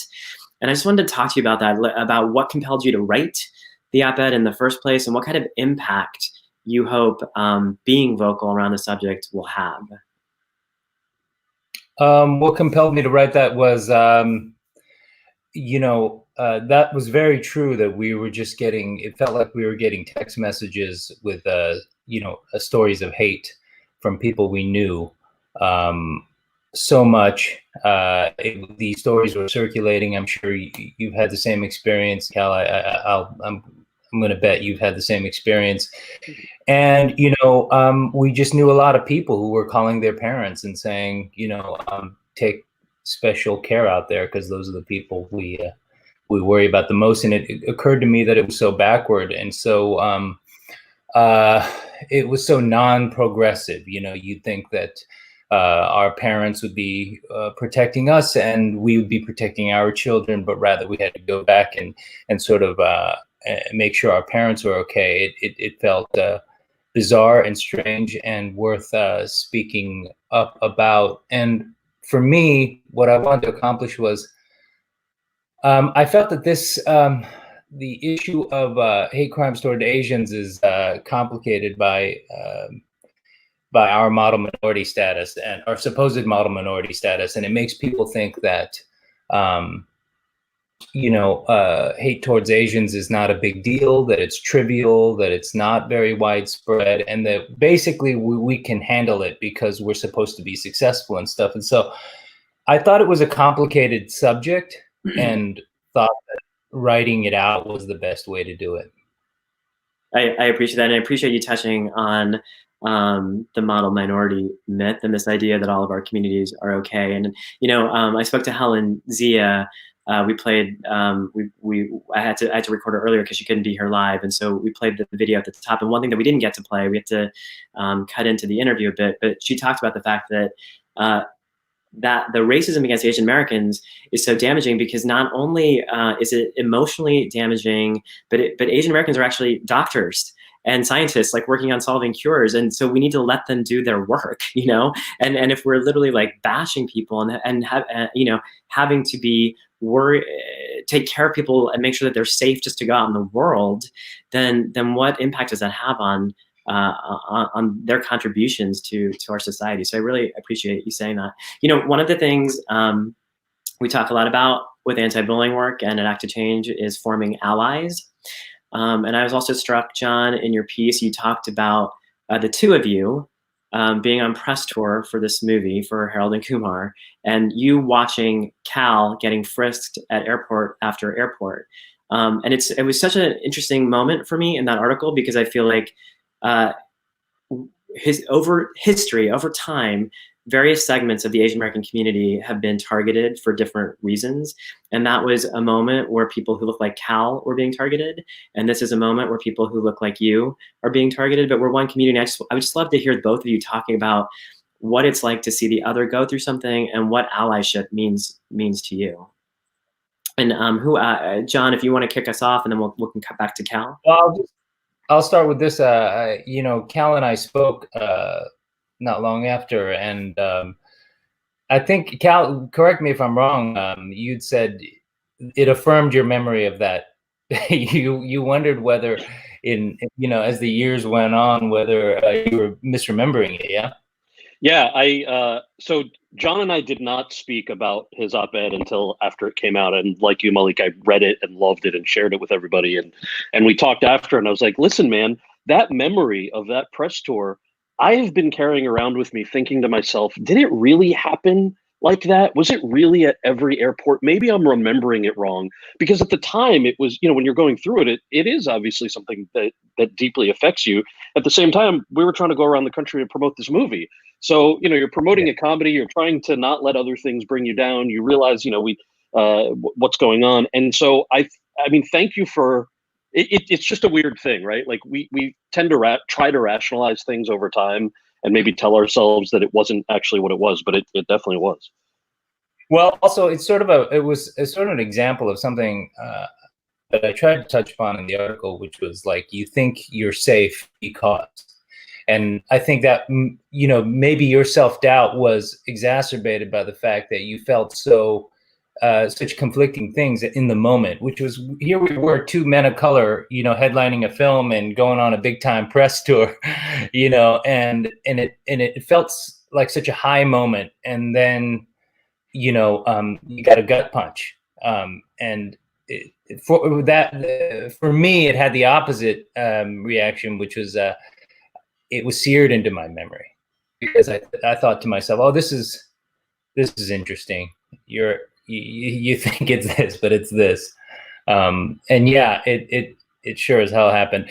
I just remember also, every time you were searched, they would say it's a random search. And I was thinking, Cal, if this happens, if the random happens this regularly, we got to go to Vegas. Oh my gosh.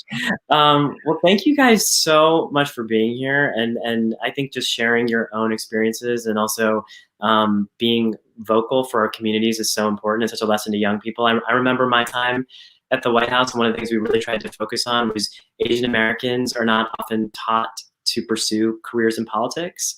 But we definitely need that kind of representation. And so having both of you being vocal and putting our stories out into the world is so important. We're so Good question. Who was the president while you guys served? The president of all time, President Barack Obama. His name is Obama? Obama. Yeah, Obama. You know him, John. You know this guy. You've probably heard of him. Look up some just Google his name. You'll see. Okay. Hey, do you guys want to stay for a second and say a quick hello to our next guest? I haven't done this yet, but I think we can do it. Do you guys know Padma Lakshmi? Yeah, of course. Yeah, hey, Padma. Hi. Oh no, wait, you're muted. There you are. Can you say it again? Hi. Me, I'm Padma Lakshmi. Hi, thank you so much for being. I just wanted to get you guys a chance to all say hello to each other, and then I'm going to kick these guys out so I can talk to you. But I just wanted you guys to all say hello. Thank you so much for being here. Hi, thanks for having us. my pleasure. Hi, Cal. How you doing? Good. How are you? I'm great. I am fine. I'm just ready to not be with my family for a couple of days. Well, we're all loving your cooking and drinking videos. I have to say, all of your instas are pretty great. Thank you. I'll try and do more. Nice to meet you, John. Nice to meet you, Padma. They're so good. All right, John and Cal, thank you so much for stopping by today. Thanks, Malik. Thank you. Thank you so much. Padma, you don't need an introduction, but I'm just going to say it anyway, just for people who have been living under a rock, I guess. Please welcome author, actress, model, Emmy-nominated host, and executive producer of Bravo's Top Chef and Hulu's Taste the Nation, Padma Lakshmi. Thank you so much for being here. We've all been. Thank you for having me. I think this is a great thing you're doing, by the way. Oh, thank you. So I want to just jump right into it. I know that you have said that as an immigrant to the U.S., you struggled with self-confidence. You had to work to come to terms with your identity. You had to overcome, and I think this is a quote, a brown girl's self-loathing. I just wanted to ask you about that a little bit, because I think there are so many young women, girls, and just kids who look up to you who might be dealing with similar things. I mean, I think it's better now, but I still think we have a long way to go. You know, I was somebody who came here to this country when I was 4. And so most of my growing up has been here, but I did go back to India regularly. And so I did have a basic identity crisis that was always with me. So when I would go to India, you know, everybody would worry about me being too Americanized or not Indian enough. And then when I was here, even though I had an American accent very quickly, you know, because of my name and because of my skin color and because of the dot on my mom's head when I walked with her on the street, like I did feel not American enough. And that's also because all of the media that I was absorbing, billboards, magazines, television, TV, you know, now it's better because we have cable and we have all these streaming channels. So there's all kinds of content with all kinds of people in that content. But when I was growing up, literally we had 13 channels, actually 11, right? So there wasn't much to watch. And what there was always white, was always Caucasian. And, you know, America hasn't been just Caucasian for a very long time. And that's certainly not how I grew up. There were Filipino kids, there were Korean kids, there were, you know, Black kids, there were Filipino kids. There weren't any Indian kids. There were maybe like 2 or 3 Indian kids in a very big school. So I did feel like that. You know, I think women have it harder than men. Girls have it harder than boys because, you know, there's a lot of body issues around, you know, female adolescence in any country. But then, you know, add to that, in my case, I think, yes, I did wish I was fair-skinned. And I think some of that is not only because I grew up in this country, some of that is because of color prejudice in Indian culture as well. And so I was getting from both cultures the message that you're not light enough, you know. And so it's always been something that I've had to grapple with. You know, even when I started being a model, I had to be really good at doing my own makeup because they just didn't have the products that matched my skin. Wow. Yeah. I think that at some point, like culturally, and I don't think it was from my parents necessarily, but I do think as a kid, I was someone in our community certainly was like, you've got to wear sunblock because you don't want to be too dark. And the idea was that, like in India, being fair is valued, and in America, being more white is certainly valued. So I appreciate you talking about that honestly and openly, because I feel like it's also something that we try to pretend doesn't happen. Like we're all cool with who we are, but in fact, it is a real struggle. Another thing that you've spoken vocally about is about being sexually assaulted as a child and being raped as a teenager, and essentially being taught that if you speak up, you'll be cast out. And I think so many kids who are bullied or on the receiving end of violence get that same message, sadly, that they should just put their head down and don't worry about it. And so I'm curious if you have any words of advice for young people, and also where you found your own courage to speak up. It's really hard, okay? It's just a terrible thing that happens, and it usually happens at the most tender, vulnerable part of a person's life when they're young or when they're adolescents or preteens. It happened to me when I was a child by a relative, and it happened to me when I was 16 by someone I was dating. And, the rape, it took me a really long time to speak out about that. And it took me over 30 years to come to terms with that. And when I was writing the op-ed about it, I actually had to fact check it. And I had thought that I had told my mom somewhere along the way, even if I didn't tell her like right when it happened. And when I fact checked, she was shocked. Like I heard this really long silence on the phone. She said, "No, you never told me." And of course, that was probably because of the, direct and indirect messages I got all along from, starting from when I first told her about the sexual abuse when I was 7. I think for immigrant communities, and specifically Asian immigrant communities, there's this sense among our parents, certainly, that everything's okay. Don't complain, don't make waves, fit in, work twice as hard. And that, I think, also Indian culture is very reserved, especially South Indian Orthodox Hindu culture. And so I had from all angles these messages that just pretend it didn't happen.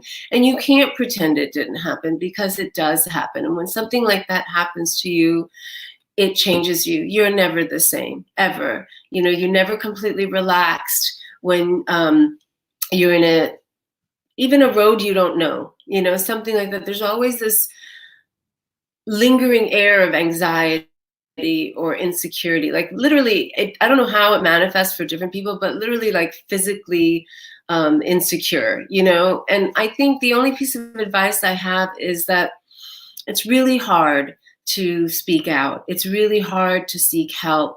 It takes an enormous amount of courage. I mean, I know that because it took me, like I said, over 30 years to talk about that rape. And I think I did it because I was so angry at what Trump was tweeting. So I guess I have to thank him, although I can't really believe I'm saying that. But I want to say directly to young people, it is a terrible thing when you are bullied for any reason, whether it's because of your gender, your ethnicity, your sexual orientation, your size, any way that presents itself sucks, and it sucks on toast. And it takes an enormous amount of courage, but courage is what you need to have.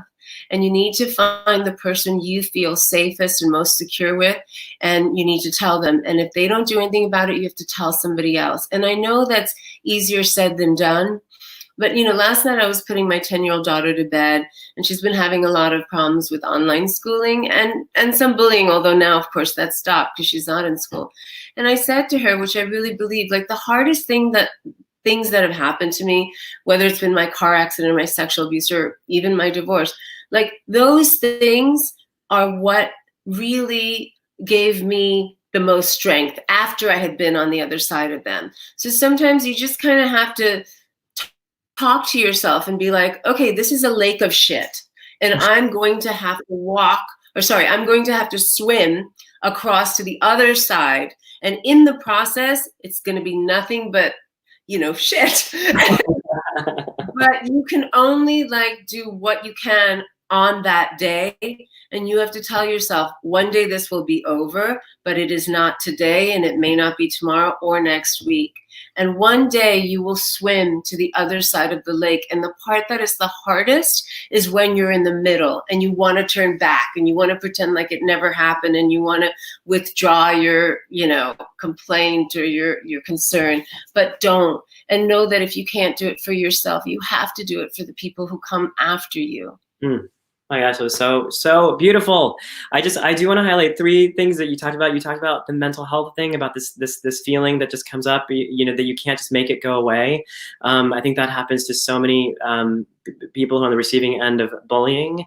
And so mental health is a huge byproduct of bullying. We see increased suicide rates, increased depression, people dropping out of school. So thank you for talking about that. I also want to talk about this idea that culturally we are often taught to put our heads down and just do our work and to not cause problems. And so thank you for sharing that, because in fact we do need to be vocal. And there was one other thing. And then courage. I really hope that for any young people who are watching today, that they know that if courage does not come easily, that a place like Act to Change and people like you, Padma, are here to help young people to find that courage, and that they are not alone. So thank you so much. I'm so grateful. I just want to close out with one positive thing. And Padma, you have used food as a way to bridge cultures, to bring people together, to celebrate your own culture, but also bring other people in. And I just want to ask you, where does your love for food come from, and what can we all do to be sharing food with one another and using that as a way to bring people together? To me, food is, a great vehicle for understanding each other. Breaking bread with other people is a way to commune and get to know them. If you think about anything we do as a culture, as a society, whether it's a wedding, a funeral, a first date, power breakfast, a business lunch, it's all done over food. And you can really get to know a person if you get to know their food. And for most of us living in America, thankfully, there is a plethora of wonderful food from all different corners of the world here. And for most of us, the way we get to know our neighbors who are from a different ethnicity is through food first. We may not know many Germans, but we're eating bratwurst and beer.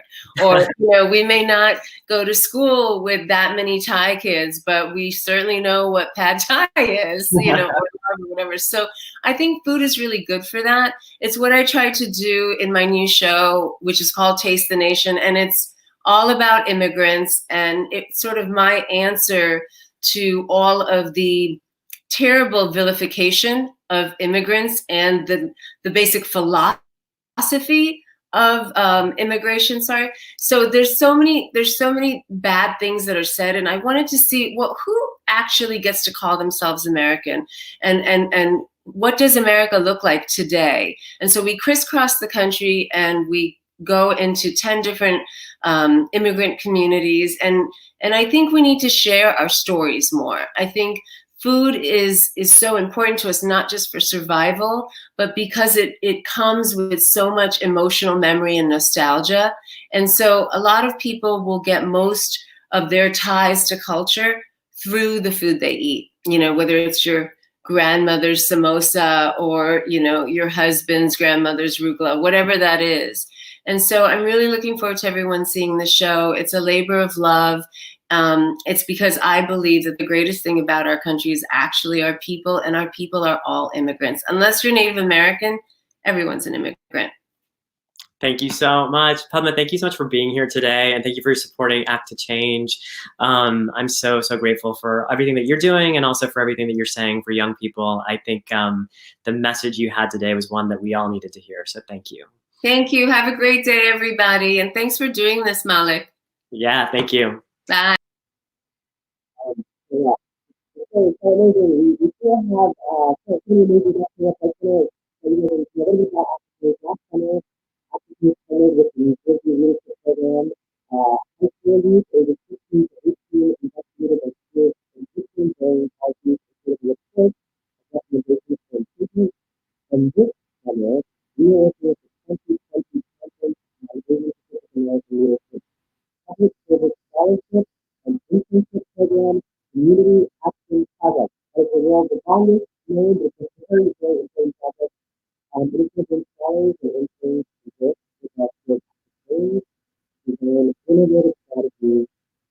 end bullying and hate.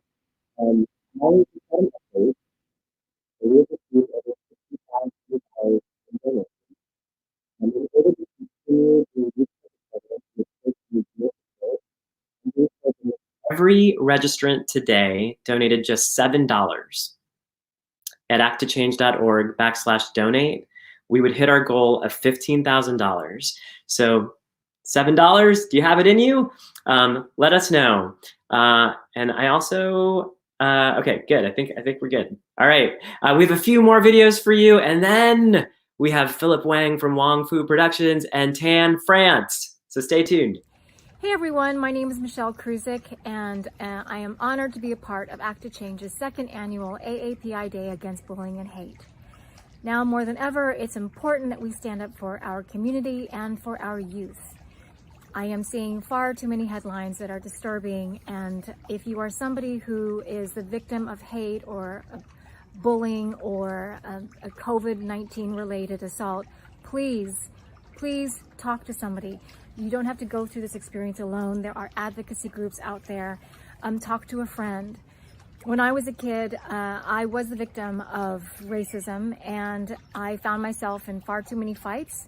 But one of the things I learned is that you have to talk to someone. You have to find an adult, find a teacher, talk to a friend. You don't have to go through the experience alone. I ended up turning those experiences into positive ones by writing about them. I made a solo show about it. I wrote my college essays based on the experience, and I figured out a way to where I could learn from it. So don't go through it alone. Please stand up for one another, not only within our community, but for other communities. We have to find allies during this time. And if you see something, please step in, say no, reject racism, reject hate. Let's stand and do this together.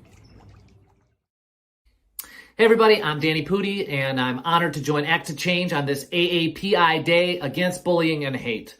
Now more than ever, we need to stand together with our Asian American and Pacific Islander youth and communities and band together to stand against discrimination and hate. I remember when I was a kid, I was made fun of for being different, and I remember people saying things like, go back to your own country, which is wrong, it's hurtful, and it doesn't make any sense. So if you're being bullied, remember, you're not alone, okay? Try to stay calm, try to talk to someone that you love or trust about it. And remember, there are resources for you at acttochange.org or stopbullying.gov. Your voice matters, and you're beautiful and cool just the way you are. If you see someone being bullied, speak up. Be a good friend. That's helpful, right? And if you're bullying someone, stop. Please stop. It's hurtful, it's wrong, and you have the power to change that. So let's work together. Let's try to love each other positively, and remember, all the things that make us different are beautiful, unique, and they keep our world from being bland and boring, especially our food. So let's stand up against bullying, stand up against hate, and let's love. I'm Jason Chu. I'm a rapper, and I'm here to join Act to Change on this AAPI Day Against Bullying and Hatred. Look, I grew up in a mostly white suburb. I know what it feels like to be excluded, made fun of, or put in a box just because of how I look or where my family came from. The good news is that there are good people out there. When we take care of each other, to quote a famous rapper, you know the hater's gonna be strong, but the love overpowers it. Please, let's take care of each other. Look out for people who are the most vulnerable, who are hurting, who are being picked on. And remember, they can make fun of us, but in the end, the stories, the history, the heritage, the culture, and the bodies that we carry around are beautiful, powerful, and meaningful. I have a new album coming out on June 5th. It's called Living Room. Here's a verse from the first single with my friend Uzuhan. It's called Honor. From gold skin to cinnamon, green cards and citizens, airlifts, university scholarships, and immigrants, dark hair and irises, young without college, and whatever we playing at, you know we be killing it. Humble but dominant, grew up in acrobat, flipped from laundromat to graduate to diplomat. Called Chinamen by the ignorant, the wise they call them gentlemen. Y'all know what time it is. I love my people, how we haggle at the markets. Take a family vacation to the outlets. Eating out, it's not a question if we're gonna split or if anyone takes the last portion. No, I love the smell of salt and sweet, gold in the air like the sun off the beach. I love the stories that make us so unique. You can copy the food, but the soul is out of reach. It's an honor. I'm Jason Chu. Happy Asian Pacific American Heritage Month. Stand up against bullying and hate. Act to change. Take care. Thank you, Jason and Danny and Michelle. Thank you all for all those videos. I am being told that there was a minor audio problem and you might have missed some very important things that I wanted to tell you. I was telling you about all the programmatic work that we're doing here at Act to Change. We worked with the New Jersey Leadership Program to get high school students to write a report on ways bullying can be, They created a report on how to improve existing school bullying policies. And this summer we're working with the 2020 Conference on Asian Pacific American Leadership's Public Service Scholarship and Internship Program. We're going to have scholars and interns working with Act to Change to design innovative strategies to end bullying and hate. But to be able to do that, we of course need your support. I just got an update that we had received we have received $6,500. And I'm being told that if everyone who registered today donated just $7 at acttochange.org/donate, we would hit our goal of $15,000, which allows us to continue this kind of programming. So $7. I hope you can do it. Now, please join me in welcoming one of the founders of Wong Fu Productions, filmmaker Philip Wang. How's it going? Well, how are you? Good. I'm doing good. And this has been an amazing event. I've been watching. Oh shoot, I lost you. The past like 45 minutes, and I feel extremely unqualified to be. Oh, am I here? Am I good? I think you're back. All right. Sorry. All right, sorry about that. No, but it's an honor to be wedged between some amazing, talented individuals. Oh my gosh! Well, I just for people who are viewing at home, there's this app. The program we're using allows this little there's like a backstage area where people wait before they come on, and I can kind of see chats going, and they've been very fun, and it's really great to bring all these people together and see all of you interact. So I'm so glad you're here. Let me just jump right into it. You know, a message that we at Act to Change try to impress upon all kids, but certainly AAPI kids who might feel isolated, is that they are not alone. And I know that at Wong Fu Productions, you guys focus on storytelling, and I think in your own words, you say whether it's funny, sad, or thoughtful. And I'm curious how storytelling can help young kids feel a sense of community and celebrate their identities and not feel so alone. Yeah, no, that's a great question. And I actually, when I was looking at the lineup, I noticed that I think I'm like the only YouTuber. So I feel like a little bit of pressure to represent, like our side of the industry. Obviously, television. Well, we had Jeannie Mai on. Oh yes, yeah. Yeah. She's famous. She's on TV. No, but yeah, and she's awesome. I think what I'm trying to say is, like there's representation and storytelling is so important on just all different fronts. And I think what we're so lucky that we are in this time period with like technology. And for better or for worse, social media definitely does help us engage with others, and also share our stories more than we could have ever hoped for ever before. And so I think that for us at Wong Fu and through YouTube, and we've been able to kind of just put our stories out there, our perspectives, our actors, our faces, without any red tape, just like, on our own terms, unapologetically, without having to wait for a studio to say we can or can't, or, hey, the ratings aren't doing good, so sorry, your show's done. And I think that's really powerful. And I think that's the reason why, very, almost a whole generation is growing up watching YouTube and being affected by channels like Wong Fu or many, many other channels or social media influencers, because it is that very easily accessible content that allows that kid that is growing up as the only Asian in their school to say, hey, no, I might be isolated here, but I can feel connected to so many of the people online. And here's examples all over the place, not just on TV, but also on my computer, on my phone. And that's empowering. I think I've been listening to a lot of people telling their story today and how they felt very isolated growing up. And I think when you're being bullied and being discriminated against, it is very natural to feel alone. And I'm just glad that we are at a place in time where we can have role models that are out there for a lot of young people to find. And I feel like a little different from the other people you've been interviewing. Like, I actually grew up very fortunate in the sense that I never felt lesser for being Asian. I think I'm in the minority in that sense. Like, even though I grew up in a school that was, maybe like 80% white, in a town that was mostly white, I felt very proud of my Asianness. And I think that comes from having good role models and having Asian people that I looked up to, that I thought were cool, and that I was like, man, I want to be like them.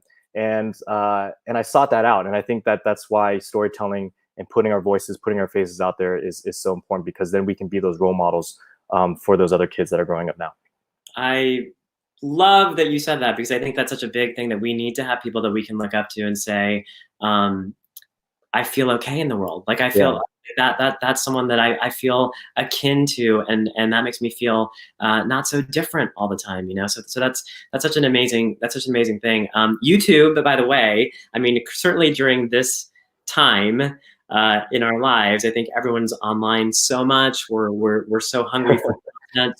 So yes, I think you're right that YouTube's a super powerful space and a really big space to reach young people. So it's amazing the work you're doing. I want to just touch on, I know you guys talk about whether it's funny or sad or thoughtful, but I do think, I mean, the videos that I tend to remember are really funny.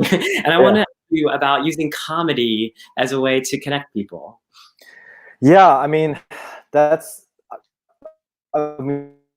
we've seen examples of that, through decades and decades, or I mean, even beyond that, like, centuries of just like through books and literature. But, I think one way that when there's adversity, or when there are topics of contention, a lot of times, people, if you come at them with just like a statement and you're just like, hey, you're wrong, and that's the problem with Twitter, to be honest.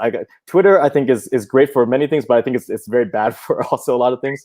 But like, everyone wants to have their like mic drop moment in like 280 characters or whatever, and a lot of these things are about discussions, or it's about pointing out and gradually easing your way into someone's a mind and shifting their perspective. And a lot of times when you just come out with being forceful or being aggressive, it does automatically put people's walls up.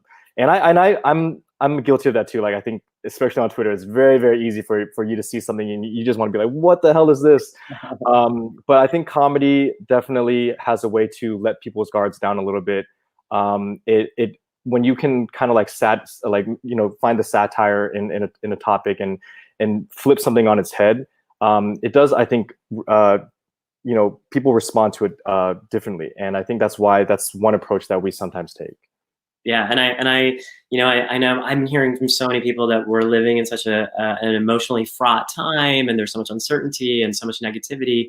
And I think a lot of us are turning to comedy. Like, we want that, and so what a great way to also spread positivity and identity and community and all of that through comedy. So I just want to say thank you for being the role model to so many people that so many of us didn't have, and thank you for all of your work, and thank you for supporting this day against bullying and hate and stopping by and chatting with us. Of course, I think this is really wonderful, and I wish you guys the best of luck. And we got a lot of work to do in the future, and but as you can see from everyone that's coming through, we are more unified than ever before, than past generations. And I think we're all very fortunate for that. So thank you for what you're doing. Thank you. Take care. Okay, you guys, we have a few more video messages from folks like Kelly Hu and Senator Mazie Hirono, and then Tan France. Here's some videos. Hello, I'm Kelly Hu. Kids of Asian descent were often the targets of bullying even before COVID-19. And it seems as though this pandemic has brought out the best and worst in people.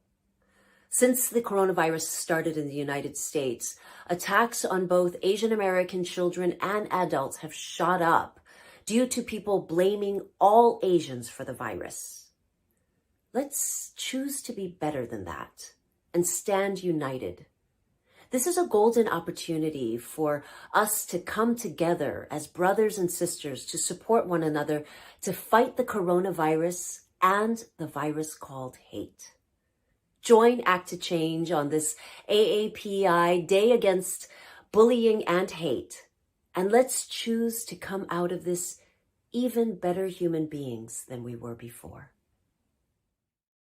Hello, everyone. This is Senator Mazie Hirono.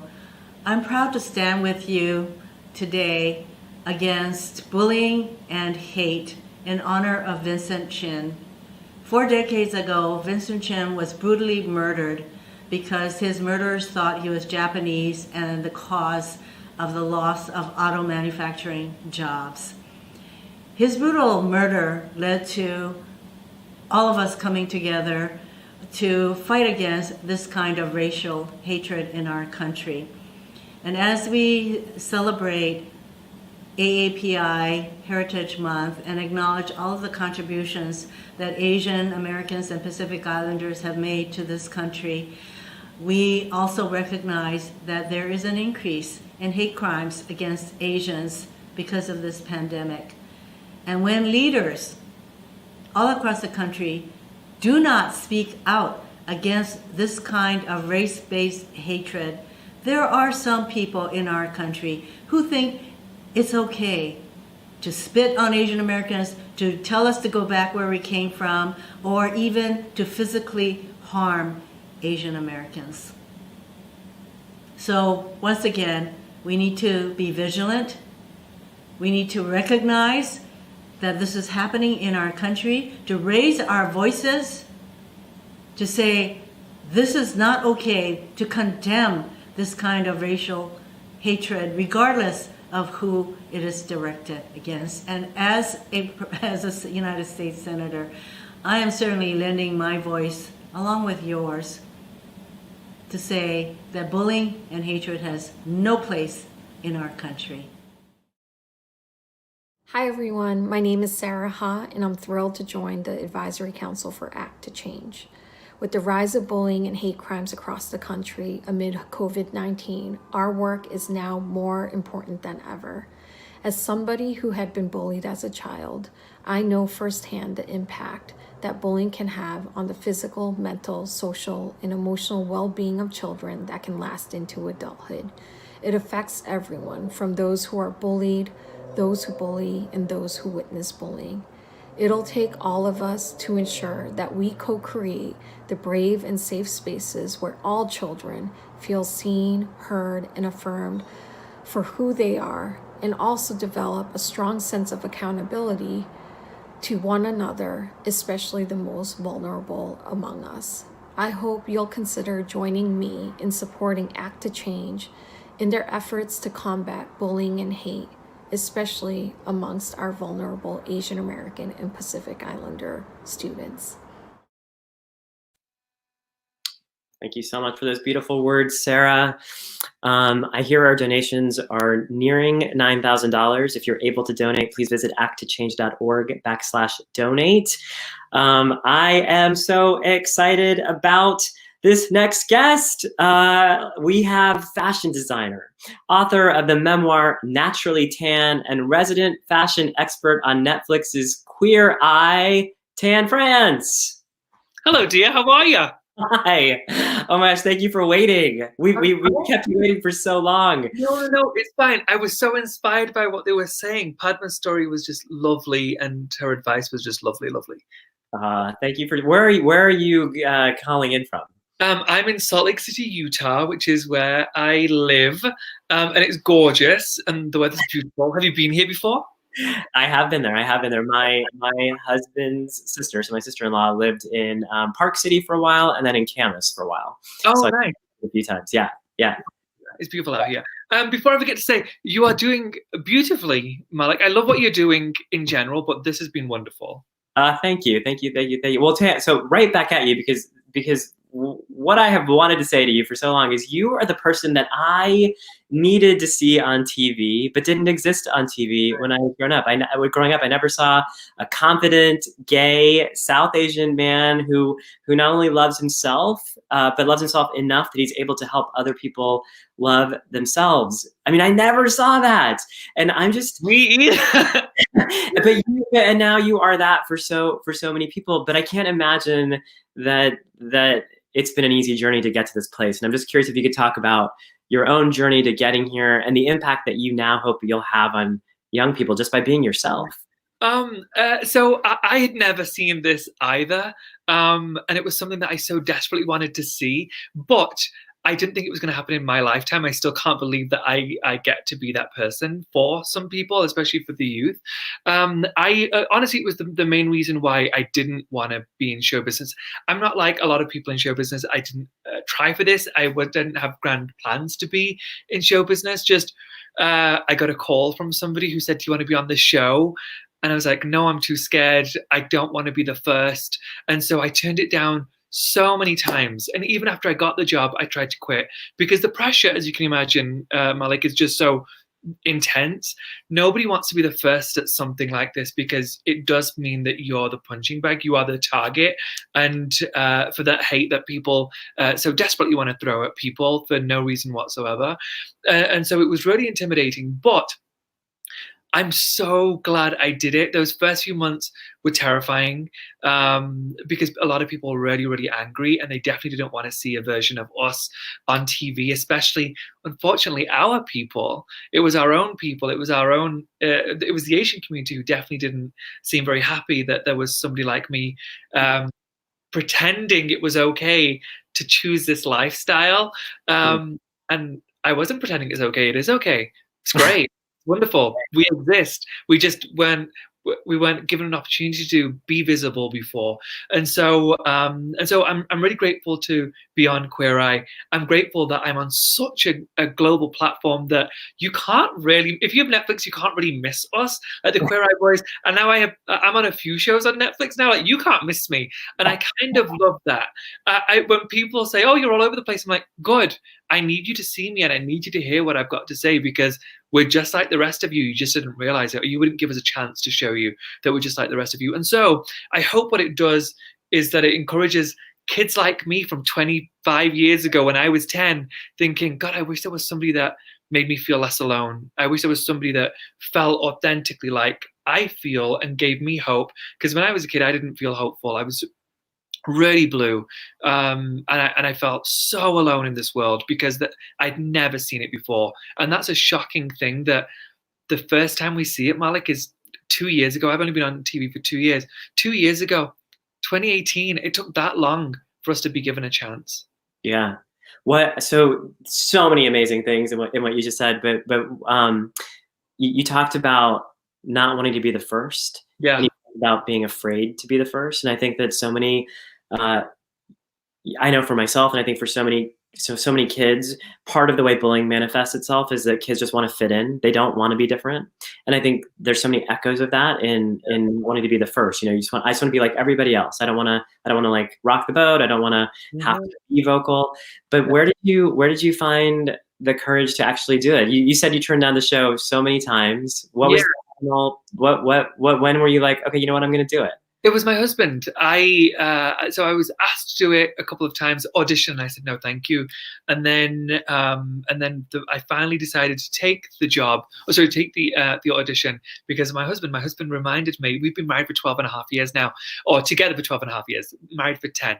And he said, ever since I met you, the one thing you've said is, where are our stories? Does nobody care about us?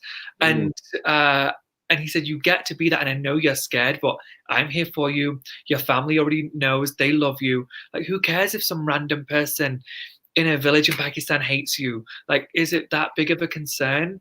And at the time, it felt massive. But now I can look back and it's laughable, thinking, I don't care what my mum's neighbor thinks about what her son does for a living or who her son sleeps with. That's none of her business. I don't ask what her kids are up to. Why are you concerned what my mum's kids are up to? And so I think that's where I got my strength. And I don't need a white knight. I love my white husband very much, but I don't need a white knight to save me. I don't need him to give me the power to embrace my ethnicity, but I just needed somebody who loved me and cared for me to say, you can do this and you should do this, and don't be afraid, because I'm going to hold your hand the whole way and we're going to make sure that you're protected. And that is how I felt.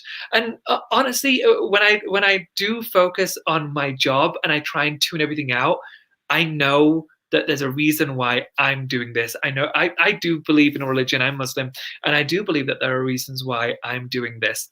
And I'm very grateful for this position.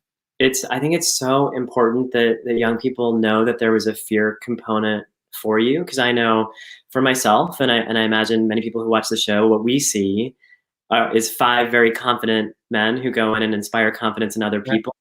And I think it's important that we know that you're also a human being, that you have vulnerabilities. And I love what you said about not needing a white knight, but I think that we all do need allies, and they come in different forms. And it's amazing to hear that came in the form of your husband. That's so. Yeah, but what I will say is this: if you look at episode 1, season 1 of Queer Eye, for all of you who are out there, if you really want to see the fear that was in my eyes and what might come for me, I cried in every scene.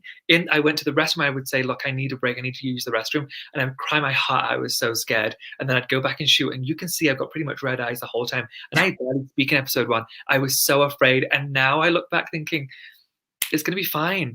We just needed to open the door, and now it's fine. And don't get me wrong, we don't have anywhere near the representation we deserve, but it's getting better. It really is. Yeah. Well, speaking of that representation, intersectionality is something that we are very aware of at Act to Change. Kids are very complex. You were born in England. Your parents are Pakistani Muslims. You live in Utah. Yeah. Your reach, as you said, is international. Yeah. How do you bridge all these multiple facets of your identity into one cohesive human being? How do you pull it all together? I will say it's I've never thought of it in that way, where it's an effort on my part. It's not a conscious effort on my part. I just refuse to not be myself. I refuse. When I decided I was going to take this job, I told myself I wasn't going to hide away. If I'm going to do this, I'm going to lean in. I'm not going to hide the fact that I'm Pakistani, or my mom's family side is Indian Kashmiri, and then my dad's side is Pakistani. I'm not going to hide that. I'm not going to hide that I was raised Muslim. No need to hide that. I'm not going to hide the fact that I'm gay. I can't hide that. So there was so much that I just thought that I don't want to hide. If I'm finally a person who's allowed to be in this industry, and I say allowed to be in this industry because an executive has to say yes to you. If I'm going to be in this industry, I'm going to be in this industry. I'm not going to try and pretend to be something I'm not. And so I just refuse to be something that I'm not. And every time I get to talk about every facet of my ethnicity, personality, whatever, I will take that and I talk about it a lot. And I wrote a book about it, and I won't stop talking about it. And so I think that probably bugs a lot of people. I'm sure there's a lot of people out there saying, "Oh, just shut up and do your job." I refuse to just shut up and do my job. I've got a story to tell, and I want them to hear us. And so that's how I manage it.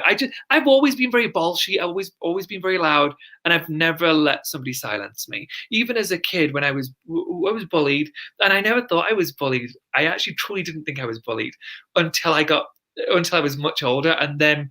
So I was writing my book actually, and I had a writer. Sorry, I say so much, but I've got so much to say. But I was working with a writer, and I was telling her the story, and she said, "Do you want to talk about bullying? Were you ever bullied?" And I was like, "No, I was never bullied." And then I told her about how me and my siblings would get attacked every day, pretty much on the way to school.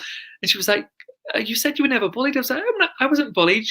That was just a part of regular life." She was like, "It's a horrible version of bullying. How can you not see that?" But it was so ingrained in my upbringing that I didn't see it as bullying. It was just, I'm going to school today, somebody's going to spit at me, or somebody's going to call me a name, or somebody's going to hit me. That's just the way it is. Bullying, I thought, was something quite different to that. But no, it was just, we experience that all the time. And what was it that for you, Tan? It was, I mean, I heard you talk about spitting, being hit, name calling. I mean, the physical violence that's a pretty big thing. Yeah, that's how the bullying manifested itself for you. Yeah, when I was, there's this one story that I hark back to. It was one of the worst times. My brother and I were in the same school at the same time, and we lived about 7 or 8 minutes away from my primary school. And my parents were immigrants, and therefore they had multiple jobs, which is often the case with immigrants. And so my mum couldn't take us to school, but they purchased a house that was close enough for us to walk to school, and my brother was sick, and so he couldn't go. I was wanting to stay home with him because I was too scared to go to school on my own. It was the first time I was going to school on my own at 5, and I tried to walk close to white women or white families. So those people would leave me alone. The bullies would leave me alone, and I couldn't get close enough. And there was this group of men who were in their late teens, early 20s, who kicked the bejesus out of me. And I was 5. They were fully grown men, and it was purely because they wanted me to go back to my own country. That was my country. I was born and raised there. Your people colonized my country, and that allowed us to move to England. This is my country. By the way, like this notion of not being, in America, not being American, or being told this is not your country, is something that has come up so many times on this event. So I appreciate you bringing attention to it one more time. This idea that we are American, in this kind of. How do you identify as? I'm almost American. I was meant to get my citizenship this week. I passed my test. I was just meant to get the oath ceremony done this week. So I would have finally been able to call myself American. However, it got cancelled because obviously the pandemic is going on and all of the government offices are closed. So unfortunately, I don't describe myself as an American yet. I describe myself as British Asian. Right. But you belonging to the country that of your origin, right? The country where you live. Yeah. I also I just wanted to touch on this concept that you said about not really knowing it was bullying. Now, when I heard you saying that story, I had like a literal emotional response to this idea of a kid who has to try to find someone who they don't even know on a sidewalk that will keep them safe, because otherwise they're going to be hit. Yeah. It feels so real. Padma talked about this a little bit with this idea of having to look back at history, and her mom having a different version of it than she did. And so many people talked about this idea of I think Jeannie Mai talked about pushing it down. And I just want to thank you for going back and revisiting that part of your life and putting it into your book, because I think it's so important for young people to know that they're not alone, that is bullying. Yeah. And that there are real consequences to it. Yeah, one thing I do want to mention, and I don't think it's something I mentioned in my book, but it's something that I've thought about so much since, because when I wrote the book, I had when I did press, I think so many people were surprised by it. I don't think people have talked about it enough. So the press was very surprised by it. So it was a major topic of conversation every interview I did. And I realized that I did behave in a certain way. I wasn't violent back. And I think that's how I was able to get away with continuing on to live as I got older and wasn't attacked as much as I got to my teen or my 20s, is because I reasoned with them. I'm quite petite, and I was a very petite kid. And so I wasn't ever going to be able to win if I tried to physically fight them.